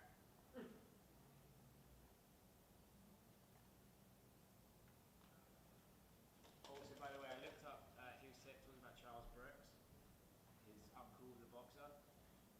11 fights, 11 losses by KO. Who did he say that he was going to fight? Leon Spinks was a heavyweight champion. And then he pulled out. Yeah. I was looking at it, I was like, okay, well, that's a record. That's funny. I'm glad my question can become the new meme, the new game meme. I had to borrow the Kenny way of doing the mic too. That was my. Oh, dude, now I feel like a fucking d-bag, and I just. It's just because look, when I reach over, it's easier for me to grab it like this and then just bring it up instead of like twist my arm all the way around.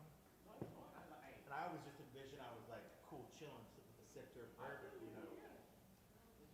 But then I watched him. I'm like, he looks absolutely silly up there. I was like, has this always been how I look? But it was fun because Yes. Amy said that she's been noticing that. I've She just hadn't noticed said it anything. every single time. She should have said something. Well, but I don't even think about it. Just like it's just comfortable. It's just comfortable. Yeah, I didn't notice it in a bad way. I just was like, huh, that's a different way to hold on. I think so effeminate when Like, you I hold never your thought knife it, with like, oh, I should tell him that he was terrible like that. Hey, Kenny, you look like an asshole. Why do you hold the mic like a complete D-bag? No, you hold it like it's an oyster. It's beautiful. It is. It's just. Like an oyster? Hey. Like I'm holding a flower I want to hand to my loved one. No, it's like a nice glass of wine. That's what I envisioned. And then Kelly clowned me on it. Next time you do it, go like this. That So would be much the better. weirdest thing ever. Like it's a fine Chardonnay. So, Anthony, you're a good vintage, am I right?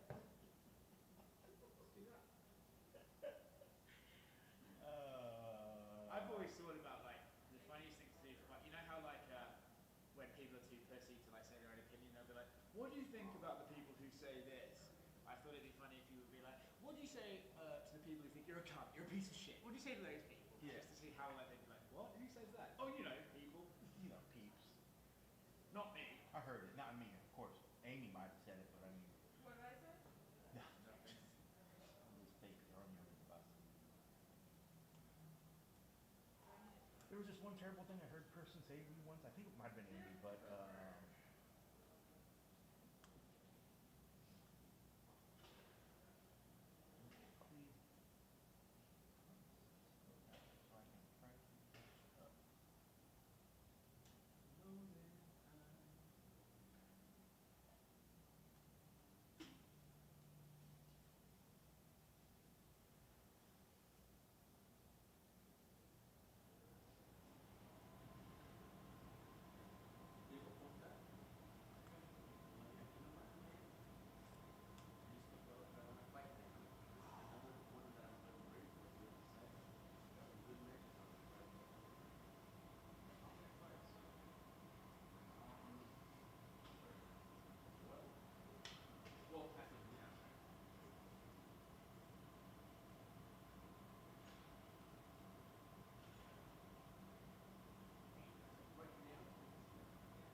they've obviously got another person.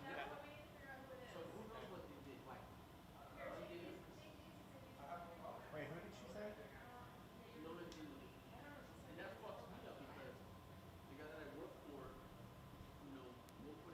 Lipski and Maness.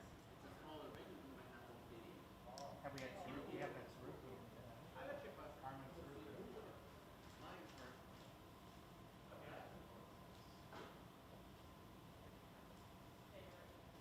Tsarukyan's the other one. Yeah, there's more, there's more.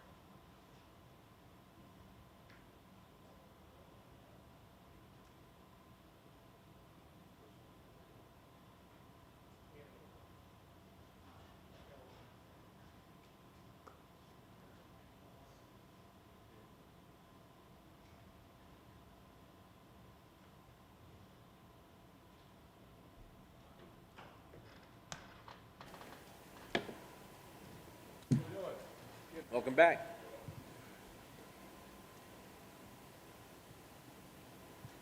That's all right. All right. How's things, man? How are you feeling ahead of this one? I'm good, man. I feel really good. I had a good camp. Not too banged up, you know what I mean? No injuries. A little size on, so I'm feeling good. We had your opponent out here earlier, and obviously there's been some words back and forth, but he did want to clarify that he actually does respect you, and he actually wanted to take a moment to appreciate that you would take a fight against the guy behind you, where he says he wouldn't necessarily do the same if he was in your position. So I thought I should let you know that. Yeah, cool. Do you still think he's a nerd? I like nerds. I'm kind of a nerd. So, like, I said it all kind of like in, I don't know, like in joking. Yeah. Like, I can call him a nerd for quoting a movie, but, like, I knew exactly where it came from. You know what I mean? So, like, who's the bigger nerd? Like, so I don't want to, like, offend all the nerds out there. I'm kind of nerdy myself. So, yeah, I just thought it was weird. You know what I mean? Like, I don't know. Like, I get it, though. Like, it was weird, but I understand it. Like, we haven't had any interactions. And honestly, I've been nothing but respectful to his coach. Like, I don't know him well enough to be super respectful or disrespectful, you know?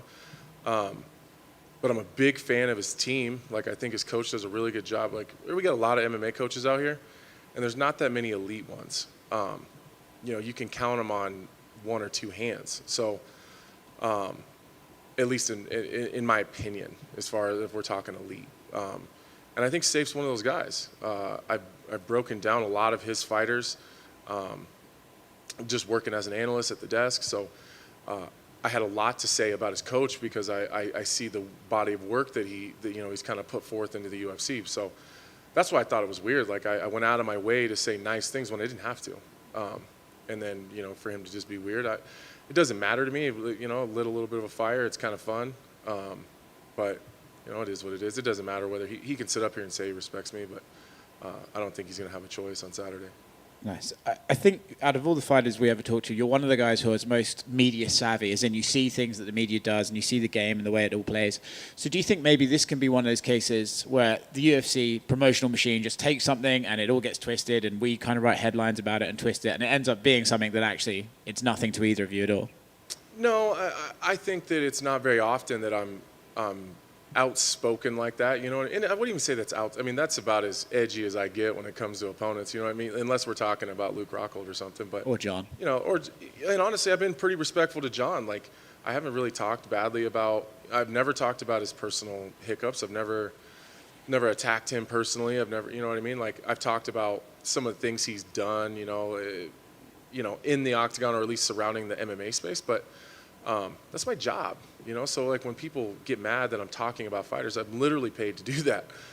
So I think it was just odd for me to, like, probably, you know, come out and flip him some shit, you know what I mean? I thought it was fairly lighthearted, you know? I don't think it was I didn't really come at him too hard. I mean, nerd is not that bad, really. No. And I said it laughing the whole time. It's not like I was attacking all nerds out there. Like I said, I'm pretty nerdy myself, so... I just don't think it's often that I kind of come at someone back a little bit. When you look at the fight itself, in terms of your attributes, his attributes, with your analyst hat on, how do you see it playing out? Where do you have your strengths? Where does he have his strengths? How do they compare? You know, I guess I've been careful not to pull the curtain too far back, but I don't think there's too many secrets here. I've said it over and over and over again. He's He's a fantastic athlete. He's got big power in both hands. He can shut anybody off if he lands. I don't think he carries that power late into a fight. I don't think that that's me, pulling the curtain back. I think that's fairly, that's out there. He's a big dude. He moves well. He's got some really tricky stuff on the ground. He's got some tricky, submissions. It's a lot of transitional stuff. So I got to be careful where I put my neck. I got to be mindful of his hands around my neck. I got to make sure I put my hands in the right spot. And I just think, no disrespect, if he can't knock me out, he can't beat me. That doesn't mean he's not dangerous. It doesn't mean he's not tough. I think he's one of the more dangerous guys that I fought recently. I thought Jimmy Crute was pretty powerful, but I think Ryan Spann's, as far as stopping ability, I think that Jimmy Crute can hurt you and finish you. I think Ryan Spann can completely shut you off. Taking these fights against these guys like Jimmy and Ryan, it's not something that we often see. We see guys who just want to stay at their level and only go higher. Do you take a sense of pride in that? I'll fight anybody and I'll fight these young guys and prove that I'm still above them and prove there's still levels to go. Do you take pride in that? Yeah, because I've been saying that for a long time. Anyone, anytime, anywhere. I've been saying that for years. And I think a lot of guys say that, but I actually live that life, and if it wasn't for guys like Shogun or Rashad that gave me an opportunity, but maybe they didn't necessarily need to or have to, maybe Rashad a little less just because of where he was at in his career at the time. I think it was, if he wanted to fight, I think he just kind of had to fight whoever. But Shogun didn't have to fight me. When his opponent fell out and they brought me in on 8 days notice or whatever it was, he could have just said no. He didn't need the money. He was on a 3-fight winning streak. They were talking about him getting a title shot next. He could have waited and got a better matchup on more time or whatever. So I always appreciated that, and I still do about Shogun. Now, I'm not saying I want to be the guy that people make their careers off of, but I think later on down the road, I hope that people remember these moments where I'm taking fights that I don't have to take. I could just sit and wait for a guy ahead of me to, I could have waited for the title fight and fought the loser. But that's just not who I am. I like to stay active, and I just take the fights that are offered. In a weird way, it's essential for the ecosystem of MMA, right? You need guys to just take the fights. Yeah, it's a circle of life, I've been Ryan Spann wanting that opportunity, and I wanted it for a long time, and I never got it. And I, if I say something, I truly mean that, and that's the fight they came with, and that's the fight I took. I also think that I don't want to say I owed it to the UFC, but I think that I've never asked for something and not gotten it. And I think that's because I make sure that I've done the work and I've done the things that I needed to do to earn whatever I'm asking for. So I don't ask for a lot. So this is one of those moments, I think, I slipped on a banana peel a couple times, so I had to put my head down, shut my mouth. I didn't call anybody out. I didn't ask for any fights.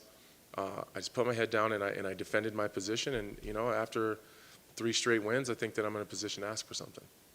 Chael Sonnen often bemoans the fact that the modern fighter isn't the anyone, anytime, anywhere sort of guy. Do you think that's something that the sport has lost as it's grown? Oh, for sure. For sure. I think I'm the last of a dying breed. I've always said that I think that I was the youngest guy in the generation that's actually ahead of me. So, I came up with, at least in my area where I grew up at, in Omaha, the Ryan Jensens, the Jake and Joe Ellenbergers, the Houston Alexanders, Jason Brills, you've never heard any one of those guys shying away from a fight. I think I'm the youngest guy in Chael's generation. So it's just not how the game is. It's not how guys approach fights. It's not how management manages careers. But that's, again, I sleep good at night. You know what I mean? My life is going well.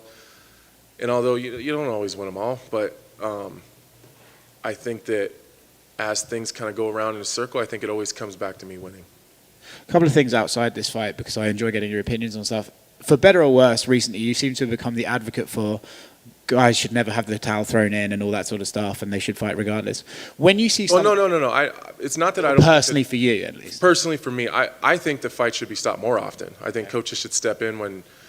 Speaking of, bringing Chael up, Chael said that the towel shouldn't be thrown in when your fighter can't continue, that he thinks it should be thrown in when your fighter can't win anymore. I think that's a little bit extreme. I just think it should be the fighter's choice. you know, and that comes down to being for me personally. So what I want to expand on from that is there a point where the fighter can no longer be trusted to make that choice? I'm thinking of Evander Holyfield and situations like that, where they get to a point where it's like everyone around them sees them working out, everyone around them sees this is not likely to go well. At what point can it no longer be their choice? Well, I think we're talking about extremes for sure. I think there's a lot of gray area in the middle, and I think that's where things get a little dicey. I don't personally think Evander Holyfield should have been in there fighting. I think Evander knows that. You know what I mean? And I think it comes down to paychecks, and I think that fighters, when it gets to the end of their career, I think the end of the career guys and then the towel throwing in situations are totally separate. Like, I don't know if I'll ever be able to stop on my own. I just don't. Because I've always said, like, I think I'll retire when I don't think that I can compete at the highest level anymore. But, like, fighters are pretty delusional. I don't know if I'll ever actually believe that. You know what I mean? I feel like I could be Evander Holyfield's age and be like, man, if I could just land that big shot, I could, you know. Yeah, I think he feels that way too. I do think there's a moment where people need to step in for sure, 100%. Do you think there's something to be said, and again, I'm asking your opinion on it, and it's just an opinion, but when you're someone like Vitor and you get in there and you see Evander throw the first jab, you must know, like, oh, he is 58. Mm-hmm. Is there a part of you that thinks maybe that guy, as a legend, should kind of help him get through the fight, or do you think Vitor did the right thing, did his job, got him out of there? I think it depends on the fighter. I'm not sure. I think I think I probably would have just helped him along and let's just get out of here whole, without putting yourself in any danger. I mean, you're going to have to land shots. That's just part of it. But I'm not sure that I could have gone in there and just, lit up Evander Holyfield like that after seeing him move like that. But I think we all know Vitor is a different beast. You know what I mean? So I do think that there's those situations that do happen where, I think there's, I don't know, like a mercy rule kind of, like Vitor had to have known that, like, this wasn't going to go well for Evander Holyfield. So, and if he didn't, he would have realized fairly quickly. Very quickly he would have realized. So I think it depends on the fighter. I think there's a lot of guys like Vitor out there, but I do think there's a lot of guys like me that would have just, let's just get this shit over with, and get my paycheck and get out of here. Last thing for me, and I only asked you this because of previous comments you made. Last night, Dana White was here, very heavily advocating for Jake Paul to fight Anderson Silva. Would you be interested in watching that fight? For sure. That's the fight that I think needs to happen. I just want Jake Paul to fight someone good.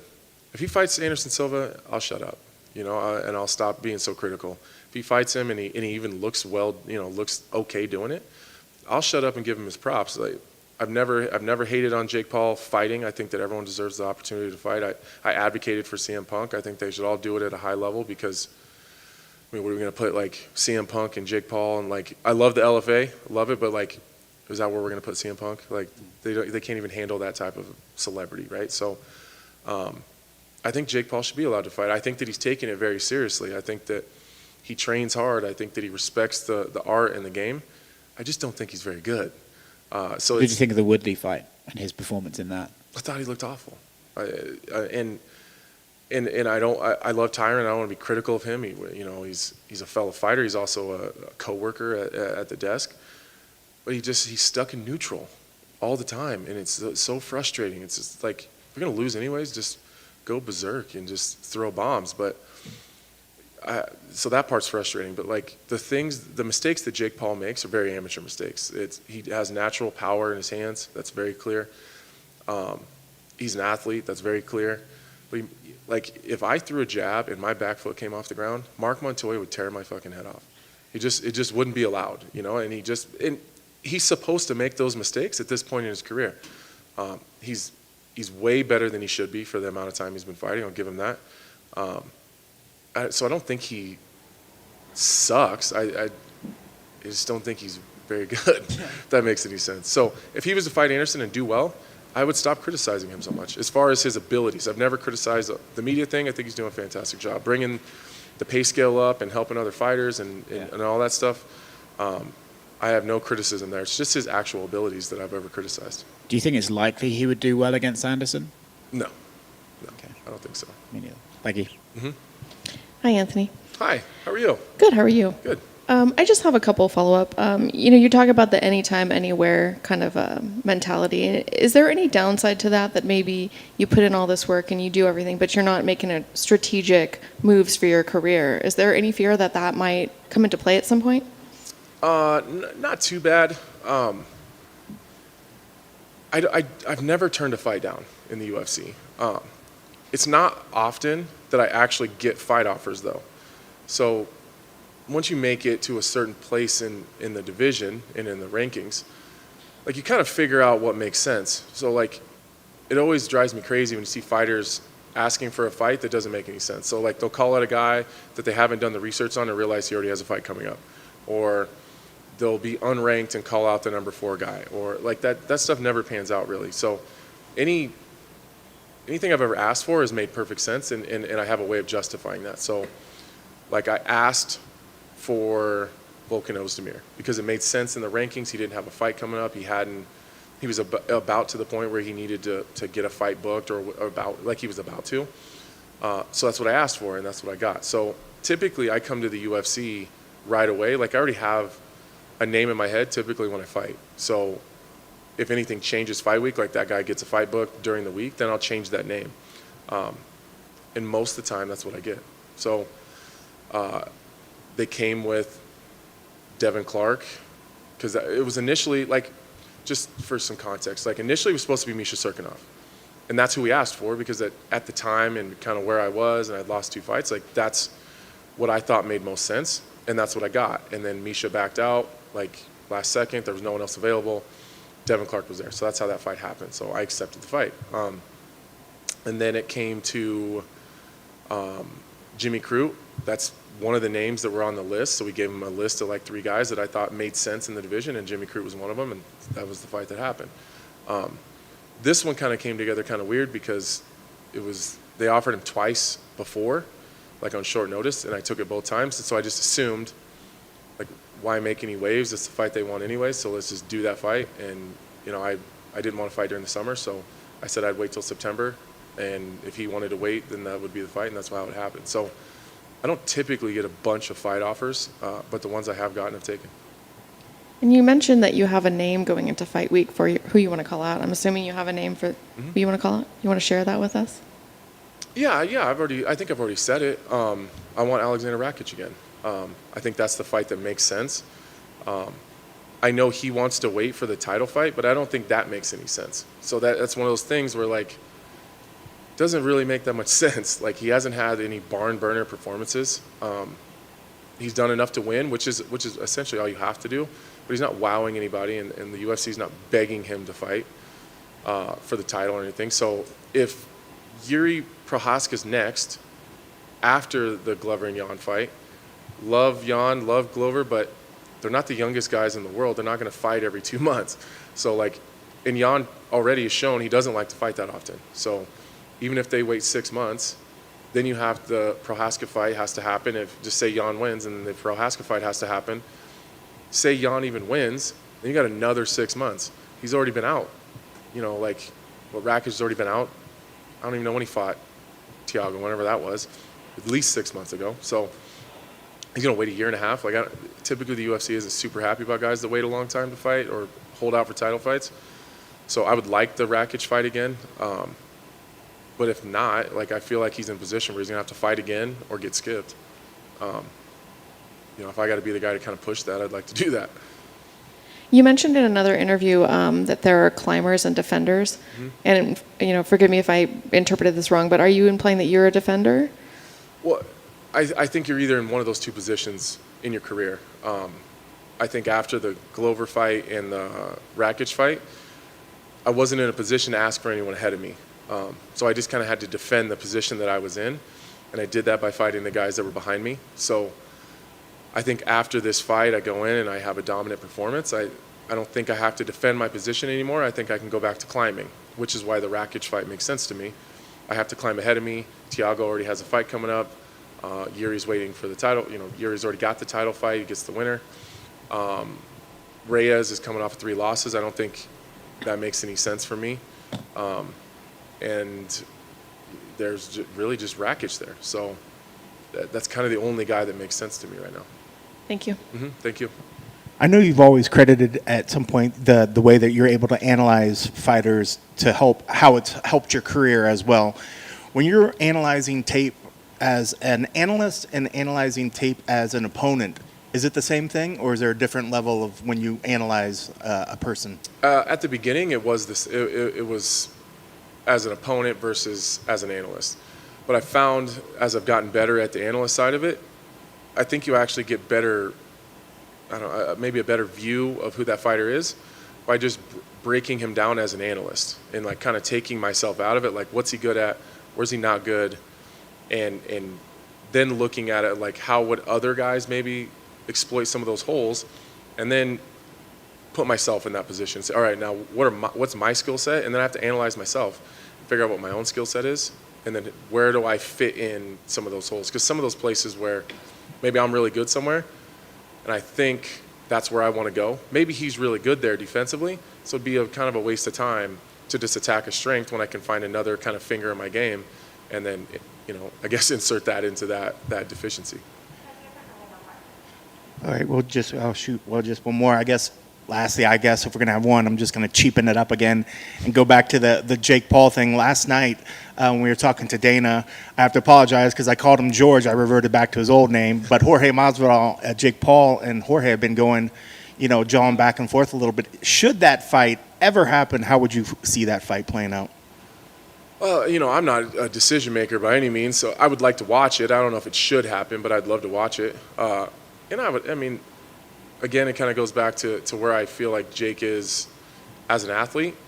I think Masvidal wins that all day, barring a big shot. So I just don't see where Jake Paul wins a fight against like super high level strikers. He's been beating wrestlers and guys that are smaller. That's the other thing that kind of bothers me. He's not fighting anyone. Jake Paul's like my size, so big boy. He's a big dude. So he's fighting welterweights. As beefed up as Tyron Woodley is, he's still like 5'7", and he's a welterweight. So I would like to see him, and that kind of goes to the Anderson thing. Anderson is his size. Anderson's also a big guy. So if he was to fight someone his size that was good, I would shut up for sure. Best of luck. Thanks, guys.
Start without you.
Раз. Edwin, injustice in the. What's up, man? How are you feeling ahead of this fight? How are you feeling ahead of Fight Night? How's training gone? How are you feeling? I feel good. I had a good training camp and I feel amazing. Is it exciting when you get to this stage? You know, it's media, it's the weigh-ins and stuff, but now can you feel the fight? You can feel how close it is? One more time, please. Like, can you speak a little bit slowly? Yeah. Is this when it gets exciting? When you're like 2 days away, Yeah. 3 days away? Is this when it's the most exciting for you? Yeah, I think so, yes. But, you know, now I'm focusing my weight cut, you know, and then I just, for me, like, the hardest thing to do my weight, you know, and then, like, a fight I can do every day, you know. How is the weight? My weight is going good, you know. I have some pounds, not some pounds, like 15 pounds like this. Yeah. Is this normal for you? Yeah, At it's this okay time? for me, yeah. Yeah. Cool. What do you think of your opponent, and how do you think the fight is going to go? Fight is gonna be like wherever I want, you know. If I want to do like striking, it will be like striking, you know. If I'm gonna do wrestling, gonna be wrestling, you know. I'm gonna like say how it's gonna fight. What do you think a win on this Saturday does for your career? If I finish this guy, it will be good for me, for my opportunity, you know, and I must like finish him, you know, because my last 4 fights was decision, and I wanna get top 10. Now I'm top 15, yeah. I wanna get top 10, and then I wanna fight with Dan Hooker if he win next Saturday. Yeah, I wanna beat this guy, you know. Why do you? Yeah, he speaks like a lot of like bad words to me, you know, and I wanna kill this guy. Personal? It's personal between you? Yeah, because he's like bullshit guy. Do you think he's a good fighter? Or? For me? Yeah, just or him as a fighter, Dan Hooker, is he good? Do you think? Yeah, it will be good fight for me because he's famous, he's in rank, and if I beat him, I can get in top 5, and then, you know, will be easy to get like that title shot, you know. Thank you very much. I just have one quick question. I saw on your social media, I think you were at the Triller fight. Is that correct? Triller? You were at the fights over the weekend, the Tito Ortiz fight? Yeah, I was there, yeah, but, you know, we got there like last fight was, and we were gambling, you know, like because I'm Armenian guy, you know, we like gambling, and during like to go, it was Hardcore Hotel, and there is casino, you know, and we came early. We said, oh, let's go a little bit play, like, and we played a lot, and then we couldn't get like you know, earlier there. And that's why we saw just, you know, like last minute, you know, when Belfort like did KO. What do you think of those types of fights where you have veterans fighting? This is good for them, you know, but for me, no, because I'm a professional fighter, you know, to watch this like 58 years old, like, you know, he's not sportsman now, you know. It's bad for them too, but it's just one good thing, you know, they make money. That's why, you know, I'm okay. But if they have money, it's not good for their health, you know.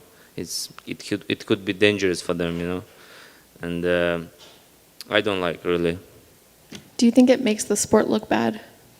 For sure, yeah, but you know, a lot of guys come to see like boxing match, you know, and some young guys who like Olympic champion or something like this can't like make money like them, you know. But I think their time is spent, you know, already. My last question: how did you do gambling? Win or lose? Lose. Never win. Just I came just for my, you know, like I'm enjoying when I play. Thank you. correct me if I'm wrong, this is your first fight at the UFC Apex. Is it the fight week feel a little bit different? You're used to fighting in big arenas or Abu Dhabi, you know, does it feel differently? Yeah, I feel a little bit different, you know. Now I was in like cage, and I feel like normal, you know. But when I was in Canada, you know, like in Russia, when there are like 2,000 people, you know, 15,000 people, it's a little bit different. And I like with fight with people, you know. I feel like energy, a lot of energy, you know. And here's like sparring, you know. That's why it could be more different, you know, for me. I prefer fight with like fans, you know. Sure. And just to clarify, you said you still had about 15 pounds to go, right? Yep. I know one of the things that we've heard sometimes from fighters the first time they fight in the Apex is some of the facilities that they're used to at the other places maybe aren't available. Do you have everything that you need here, that you're confident that that 15 pounds should be no problem? Oh, it will be no problem for me because I know my body, you know, and I have a time, and for sure I'll do it, you know. I have to do it, you know, because I'm professional. Sure. Last time I had some problem with my body, you know, and yeah, but this time all is going good. And I guess lastly, give me your thoughts on the division and where you think a win will place you in the division. What do you mean? Just the overall skill set of the division. How strong do you feel that the lightweight the division is? And if you get a win here, do you feel it propels you up higher, puts you in a good standing? And Yeah, lightweight division, I think it's the best division in the world, you know. A lot of like stars there, and in top 15 we have good like fighters who I wanna beat them, and I'm young, you know. I can beat everyone now because their time is spent, you know, like, and for sure young guys have to be there now. I'm very happy, you know. UFC now started to get some young guys in top 15 because a few years ago I didn't see like this, you know, because you can do like 5-6 fights but win, you can get in top 15, but now it's different, you know. It's good because now young time, you know. More hungry lions. Yeah, for sure. Best of luck. Thank you. That's it? Yeah, thank you.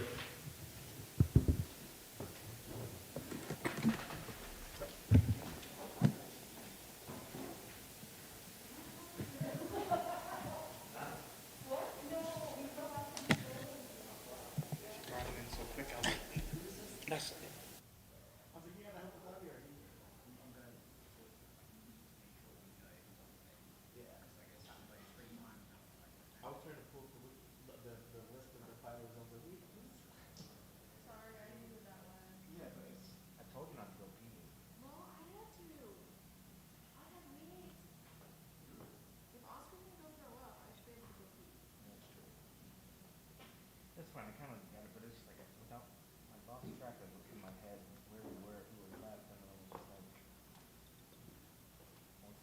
it wasn't what I remembered him.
How are you feeling? Feeling good. It's really the best weight cut I've had, and I'm excited to get in there. So we hear that a lot from fighters saying, "Oh, it's the best weight cut. It's the best weight cut." What makes it the best weight cut? I'm walking around really light. I think I've had a little bit of time in between fights, so metabolism and things like that start to come back a little easier. So I really haven't made a big drop like normal. So it really is the truth this time. Do you guys ever say that just to psych yourself out? Like if it's a terrible weight cut, are you coming in here telling us it's a great one? I think so. And the same thing with training camp, you know, the best I've ever felt, all that stuff. Yeah, I do think that's more for us sometimes than it is for y'all. But this is the truth. So you were matched with Tony in April, is that correct? Yes. So what happened there? Why did that fight fall apart? I had a growing tear, and I was out 12 weeks. Got cleared and everything, so now I've been back to hard training. But yeah, I'd love to have done that fight then. And was that fight something specifically you wanted to actually do, or was it just that it worked out that it was him again? Yeah, it just worked out. The UFC actually contacted us about it, so I feel like it's a fight they want to see, which makes it that much more exciting for me. Whoever they want for me, that's who I want to fight. And what do you think about the matchup in terms of why you think the UFC wants that fight? I think it's a really good stylistic matchup. You know, I'm more of a striker. He's obviously a D1 wrestler, really good on the ground. And I think they're testing both of us here. They're going to see who comes out on top in this stylistic matchup. And in the amount of time that you were out and recovering, he had a fight and won. So do you feel like maybe that gives him a little bit of an edge that he's got that fight under his belt? No, not really. He's got a ton of experience. You know, I've been fighting 10 years. I think we already know what it's going to be.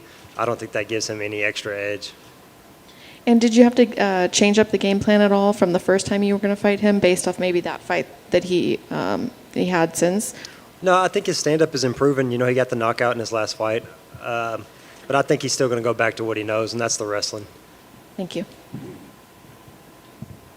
The groin tear, was that a training accident, or does that come from your last fight? Yeah, it was a training. Just sprinting, just one of those random things that happen sometimes. Yeah, and it's funny, you know, you talk about how sometimes you guys come and say, oh, it's the best camp ever. You know, we always hear that fighters always sort of have lingering injuries coming into fights as well. But is this one that's completely gone and it doesn't affect you anymore? Yeah, it's completely gone. I wouldn't be jumping in here if it was.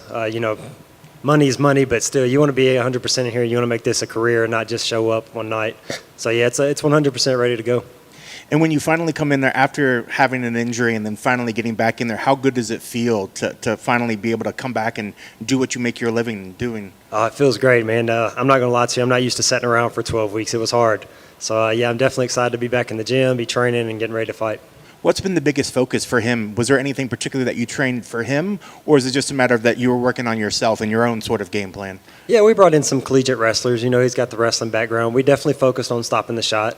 But, you know, we got so much to learn. You know, we're jumping in striking, jiu-jitsu, everything else stayed the same. But we did bring in some extra guys for Tony.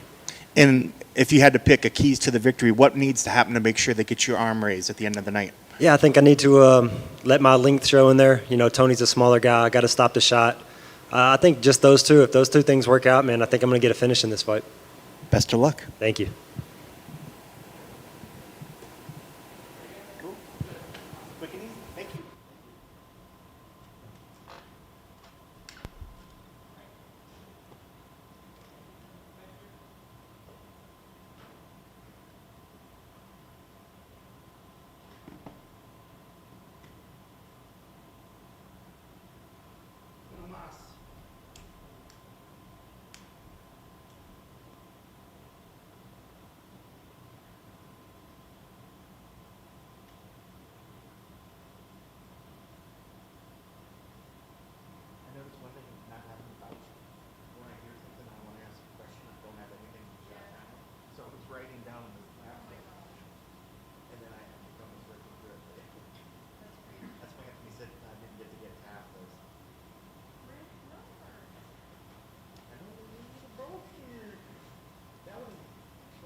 Duchess? You're trying to do what with her? Buy a picture of Meghan Markle for my mother Why? because it annoys her. Oh. Meghan's glorious. She's lovely. She doesn't like her, so I'd like to send her as much shit as I can. Is it because she's black? No, it's because she thinks my mum's not very big on people whining or like talking about their struggle. She hates it. Well, especially somebody as rich as her. She just thinks it's ridiculous to say we don't like the media covering us and then move to Hollywood. Well, and also give interviews Yeah. telling. So my mum's not big on that. My mum's also not big on someone like any sort of like I was hurt in the 90s. She's like, Do you think the reason why the royal family allowed all that to like happen for Harry and everything? Well, I think because Harry's not really royal. yeah, well, yeah, he is, but yeah, that makes sense. No, Have you but seen his hair? Of course. he's definitely not Charles's son. No. He looks exactly like that guy. You were so mean. Yeah. Yeah. Like, but that's why they were like, No, because the shame of him leaving the royal family was a big deal because it heightens like criticism of men and like Why it still exists. yeah, why it still exists. And, Yeah, so, that's and then true. like, you know, what I can't believe is fucking like there's 4 movies about Diana coming out this year. Like a musical on Netflix. Diana was a big thing There's over a here. music- You didn't know Diana was Yeah, a but then, huge thing. there's a Lifetime movie about Meghan and Harry leaving, which has flashbacks to Diana in it.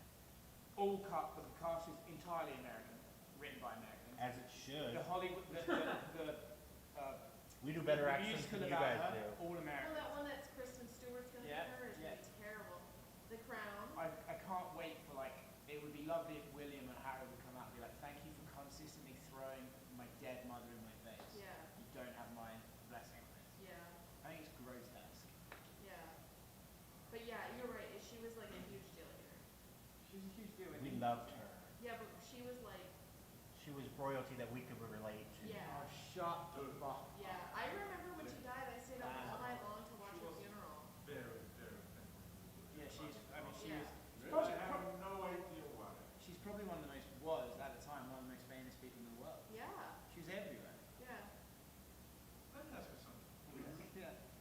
How was the relation between like you guys and the people with your royal family? What was Who's king and queen? Oh, so it's all ceremonial, but they bring in a lot of money because the tourists come to see the palace and shit like that. Yeah, we don't come to see their shitty bars. So they bring a lot of money in. Sight. But I go think to the pubs. I think it's actually the public like her, the queen. I think once she dies, the support will go down like massively. Yep. I think. Yeah, I think we're all. Charles is a D-bag. We're all. No one likes Charles. Charles is married to a woman who looked like Diana survived the crash. Yeah. Really? She looks insane. Yeah, she's crazy. Mean. So She's very mean. ugly. What's her name? Oh, it's so ugly. She's just older. Camilla Older. Parker She's Bowles. not. I mean, go from Diana to her. Yeah, B-O-W-L-E-S. She's no He Diana. was cheating on Diana the whole time with her. Damn. Well, people say Diana had her own little thing going Well, as she well. did. That's why. But I don't know.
has some phenomenal clips of him being publicly racist. Oh, he's terrible. But I'm writing about this woman, this American actress, or no, maybe she's a British actress, who allegedly they have an affair, and it completely ruined her life and her career. And there's this quote she says where she's like, "Oh, I wish that on the night in question he'd just gone home to his pregnant wife instead of visiting me." Or something. Because like they were pictured together one time, and then became this woman, and her whole life was ruined. So I'm writing about that woman and like that what happened with her. And supposedly there's details that about that specific incident that his biographer was given, but was told he can't release him until he's dead. So I'm like, I can't wait because he's dead now. So I'm waiting for the details to come. It all sounds very incredibly interesting. It is interesting. My album would be amazing. And then I'll quit this job.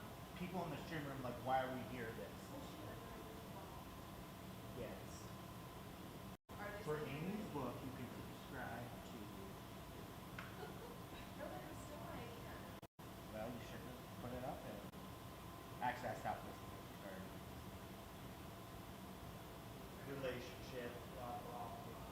Unless it's something like this. Well, you said that the guy cheated on his wife. But that's not my relationship. Well, I didn't say your relationship. That would be a story. Oscar, please. Please, Oscar. Oscar. Oscar. Oscar. Oscar. Oscar.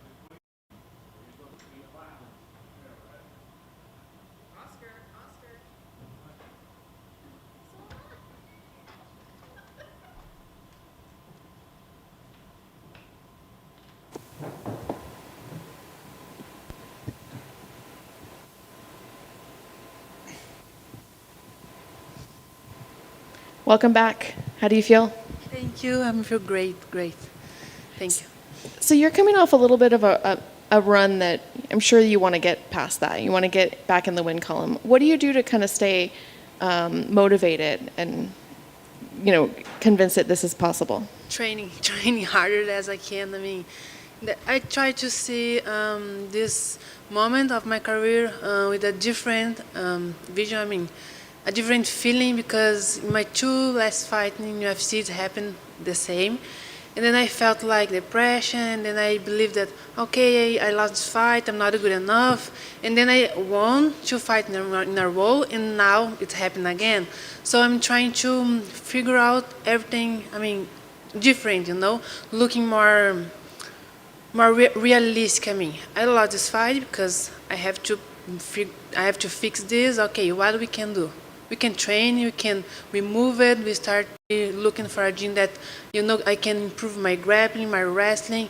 I saw what I did good, what I did wrong, and then I train hard. Every camp, I'm training hard, I'm doing my best, and that's it.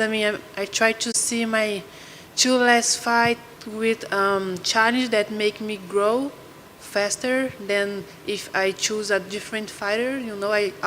I'm fighting with the tops of my division since my debut in UFC. I'm seeing it's hard, it's a harder way, but it's the way that I grow faster, and that's it. I'm a fighter. I will never let to do this because I lost or not. I will try to fight and be the best I can. Did you say you changed gyms?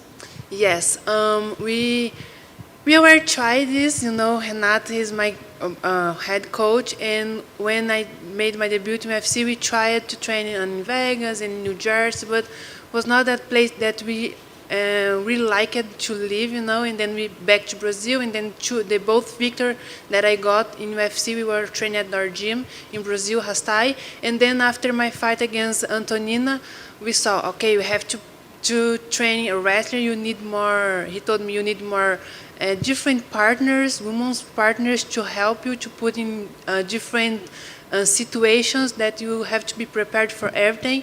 And then we went to Florida, and then everything there happened so flow. Everything happened right for all our change, for our move there. And we start training at American Top Team, the biggest MMA gym in the world. There's so many fighters from every place, a lot of different games. So every train,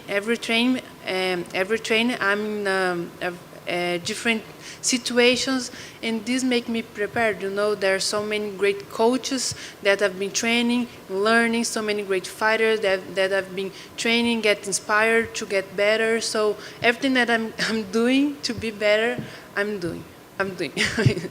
Are you living in Florida full time now? Yes, yes. What's that been like? Not just learning a new gym, new training partners, but a new city. What's that been like?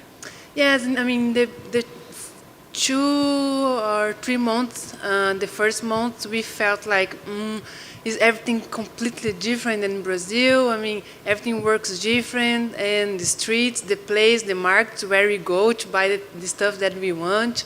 I mean, we spend a little time to really feel at home, but then after 3 months, we really get our routine life, our lifestyle right, and then we like it because the weather there is amazing, the food's good, there's so many Brazilians, we live close of our gym.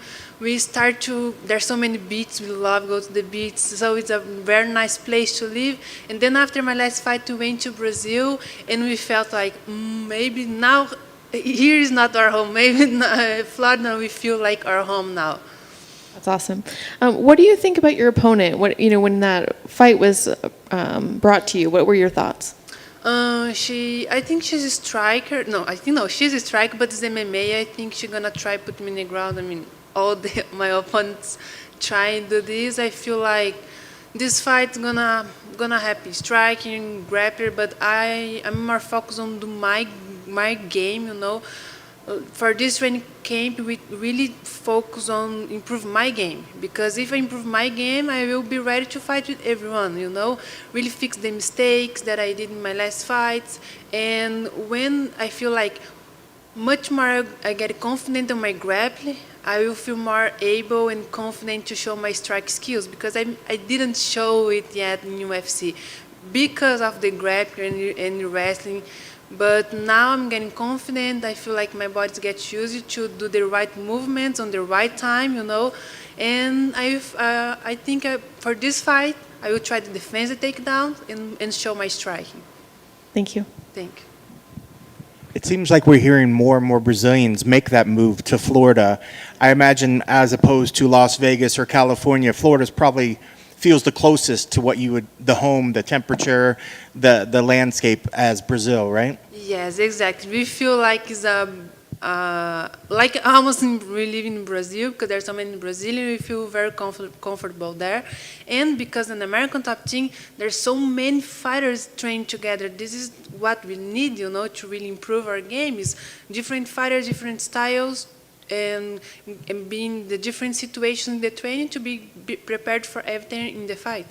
And speaking of training partners, American Top Team probably has what most people perceive the 2 top female fighters. Amanda Nunes is down there, and Kayla Harrison's down there as well. Have you had a chance? I know they're a little bit bigger weight class, but have you had a chance to train with them or talk with them and learn anything from them? Yes, in the class, every day we had a class there. Everyone trained together. We changed our partners in a part of the training, and I was training with them. It was amazing. With the champion Amanda Nunes, I have the honor to make a drill with her. I mean, I trained sparring with Nina for this training camp, and then she was there. She was looking and giving me some advice. I mean, show me some things that she get the experience that could help me. So it was really, really amazing. What I got experience seeing her training. She trains so hard. She's always happy. So okay, it gets me inspired to train hard. And she look at my training, give me some advice to really support me. Sure. Just give me energy. And what's great about that is, you have a high-level striker, you have a high-level grappler as well. When you look at Mandy, your opponent that's coming in, she's making her debut, but she's not an easy debut by any means. You fought high-level fighters, and now they're giving you another tough opponent. So when you saw her as being your opponent, what was the main focus of the training camp for her coming in? Yes, it was like my last training camp, defense the takedown, to be able to show my strike, but now I feel like She's gonna try put me in the ground, but she's not a specialist like De La Rosa. De La Rosa is a real wrestler, you know. It was a really tough fight to defend the takedown. I knew that, but I was not ready to. My body was not reaction in the right time. And then I get the gym, and now I'm better than my last fight. And now I'm gonna fight against a striker that's gonna try put me in the ground. I think so. So. It's not an easy fight because in UFC we don't have the easy fight, but I feel like my experience in UFC and outside UFC is gonna make the difference, and we're gonna help me to get this victory. And are you feeling any extra pressure on your shoulders to really go out there and make a really good performance, coming in with a couple losses the last time? Yes, I'm thinking to work with this pressure. You know, like I told you, in my two first fights UFC, it's happening, and I went through for a very hard moment because I let that pressure, you know, I felt that pressure, and now I'm trying to figure out this with a different way, you know. Okay, I have the pressure, but I'm a fighter. I mean, I will keep fighting until I can. I can't work with the pressure of people outside, you know. It's just about me, my team, my head coach, my partners training, believe on what we have doing every day at the gym, believe that I'm doing my best every single day, and I'm gonna look for the victory. That's my work, that's what I do, and that's what I'm keep doing, whatever it's happened. And the last question for me, I guess when people come and see you fight, what's the biggest difference after this move down to Florida and after coming in here with all this good training? What's the biggest difference they're going to see from you in this fight from the previous fights? More confident, I got more experience, and I think it's normal because, you know, I'm getting older. I mean, I'm still young, but I know when you get. I feel like the best age for a fighter is when you're getting close of 30 years, you know, and because you are more mature, you feel more calm, and I'm getting close for my 30 years now. I have a lot of experience. I'm training with the amazing coaches and amazing fighters, getting experience at the gym. I think they're gonna see more confident and more calm. I think so. Ariane, tudo bom? Oi, tudo bem? Tudo bem, fazer em português aqui. Tá bom. Bom, primeiro a luta Mandy, né, a alemã. O que você sabe do jogo dela? O que a gente pode esperar desse casamento de estilos? A Mandy é uma striker que também, né, coloca para baixo, tem algumas finalizações. É MMA, acredito que essa luta vai acontecer em pé, mas ela vai tentar me colocar para o chão. E pode acontecer grappling, pode acontecer strike, e eu vou estar preparada para tudo, mas quero impor o meu jogo, né? Você mencionou que você acha que ela vai tentar te colocar no chão. A gente viu que, entre aspas, uma brecha sua, ou pelo menos onde o pessoal pode capitalizar, é justamente isso, nas suas últimas lutas. Treinou em específico para isso? É uma brecha que você já corrigiu, digamos assim? Sim, eu já vinha, né, treinando isso, mas na minha última luta meu corpo ainda não estava agindo nos momentos certos. Eu sabia o que eu tinha que fazer, sabia para sair daquelas situações, mas eu estava um pouquinho, as minhas reações estavam atrasadas. E quando eu pensava em fazer uma coisa, meu adversário estava um passo à frente. Então, isso aí não tem outra maneira de você melhorar isso não treinando, né? Você precisava de mais tempo, treinar mais, repetir mais. E foi isso que eu fiz, voltei para a academia, treinei bastante. E acredito que pelos sparrings que eu estava fazendo, eu consegui melhorar isso, evoluir isso. Show. Um outro aspecto aqui nos últimos meses, você veio, se não me engano, para Vegas, depois para alguma outra cidade, e agora você está na American Top Team lá na Flórida, né? Esse intercâmbio, essa mudança de academias, de cidades, você finalmente se achou lá, é o seu lugar, você conseguiu encontrar parceiros de treino, treinadores, alto nível de treinamento para esse level do UFC? Isso, a gente acredita que sim, porque a gente está se sentindo muito bem morar na Flórida, é um lugar que a gente não é só sobre academia também, é sobre o lugar todo, porque o atleta ele trabalha muito, mas ele tem que se sentir confortável em casa, descansando também, é um conjunto lá. E a academia, muitos atletas juntos, do mundo todo, muitos estilos diferentes, era isso que a gente estava procurando, e também aperfeiçoar o meu grappling e o meu wrestling, e isso a gente tem feito lá também. O Renato, meu treinador, tem trabalhado muito com o Conan, treinado também com o Steve Moak, que é um excelente wrestler, coach, também com o Mike Brown. Eu tenho, né, aprendido muito com eles e muito com as minhas parceiras de treino. E é isso, acho que realmente a gente se encontrou lá. 2 perguntinhas para finalizar. Como está a sua situação contratual no momento hoje? Quantas lutas você ainda tem com o UFC? Você vem de 2 derrotas. Você acha que essa luta é fundamental para a sua continuidade no UFC? Como você encara esse desafio de sábado? Essa é a minha última luta do contrato e eu vejo, sim, que essa luta pode definir o meu futuro dentro do UFC. E eu estou tentando lidar de uma maneira para dar o meu melhor, mais ainda, com certeza, eu vou dar tudo para sair com a vitória dentro do cage, mas também entregando nas mãos de Deus, que é isso, é cada desafio, a gente tem que encarar com o momento e aprender deles, aprender da melhor maneira possível, e que eu sou uma atleta, continuar acreditando no meu sonho, que independente do que aconteça, eu vou continuar lutando. Para finalizar, então, se você puder dar um recado para os fãs que vão ver esse vídeo, o que eles podem esperar da Ariane. Para quem não te conhece ainda, vamos o que a gente vai ver neste sábado. Bom, primeiramente quero agradecer o carinho, o apoio de todo mundo e chamar todos para me dar um apoio, uma torcida. Eu garanto que eu estou muito bem treinada e que eu vou dar tudo para sair com a vitória nesse sábado. Obrigada. Obrigada. Thank you.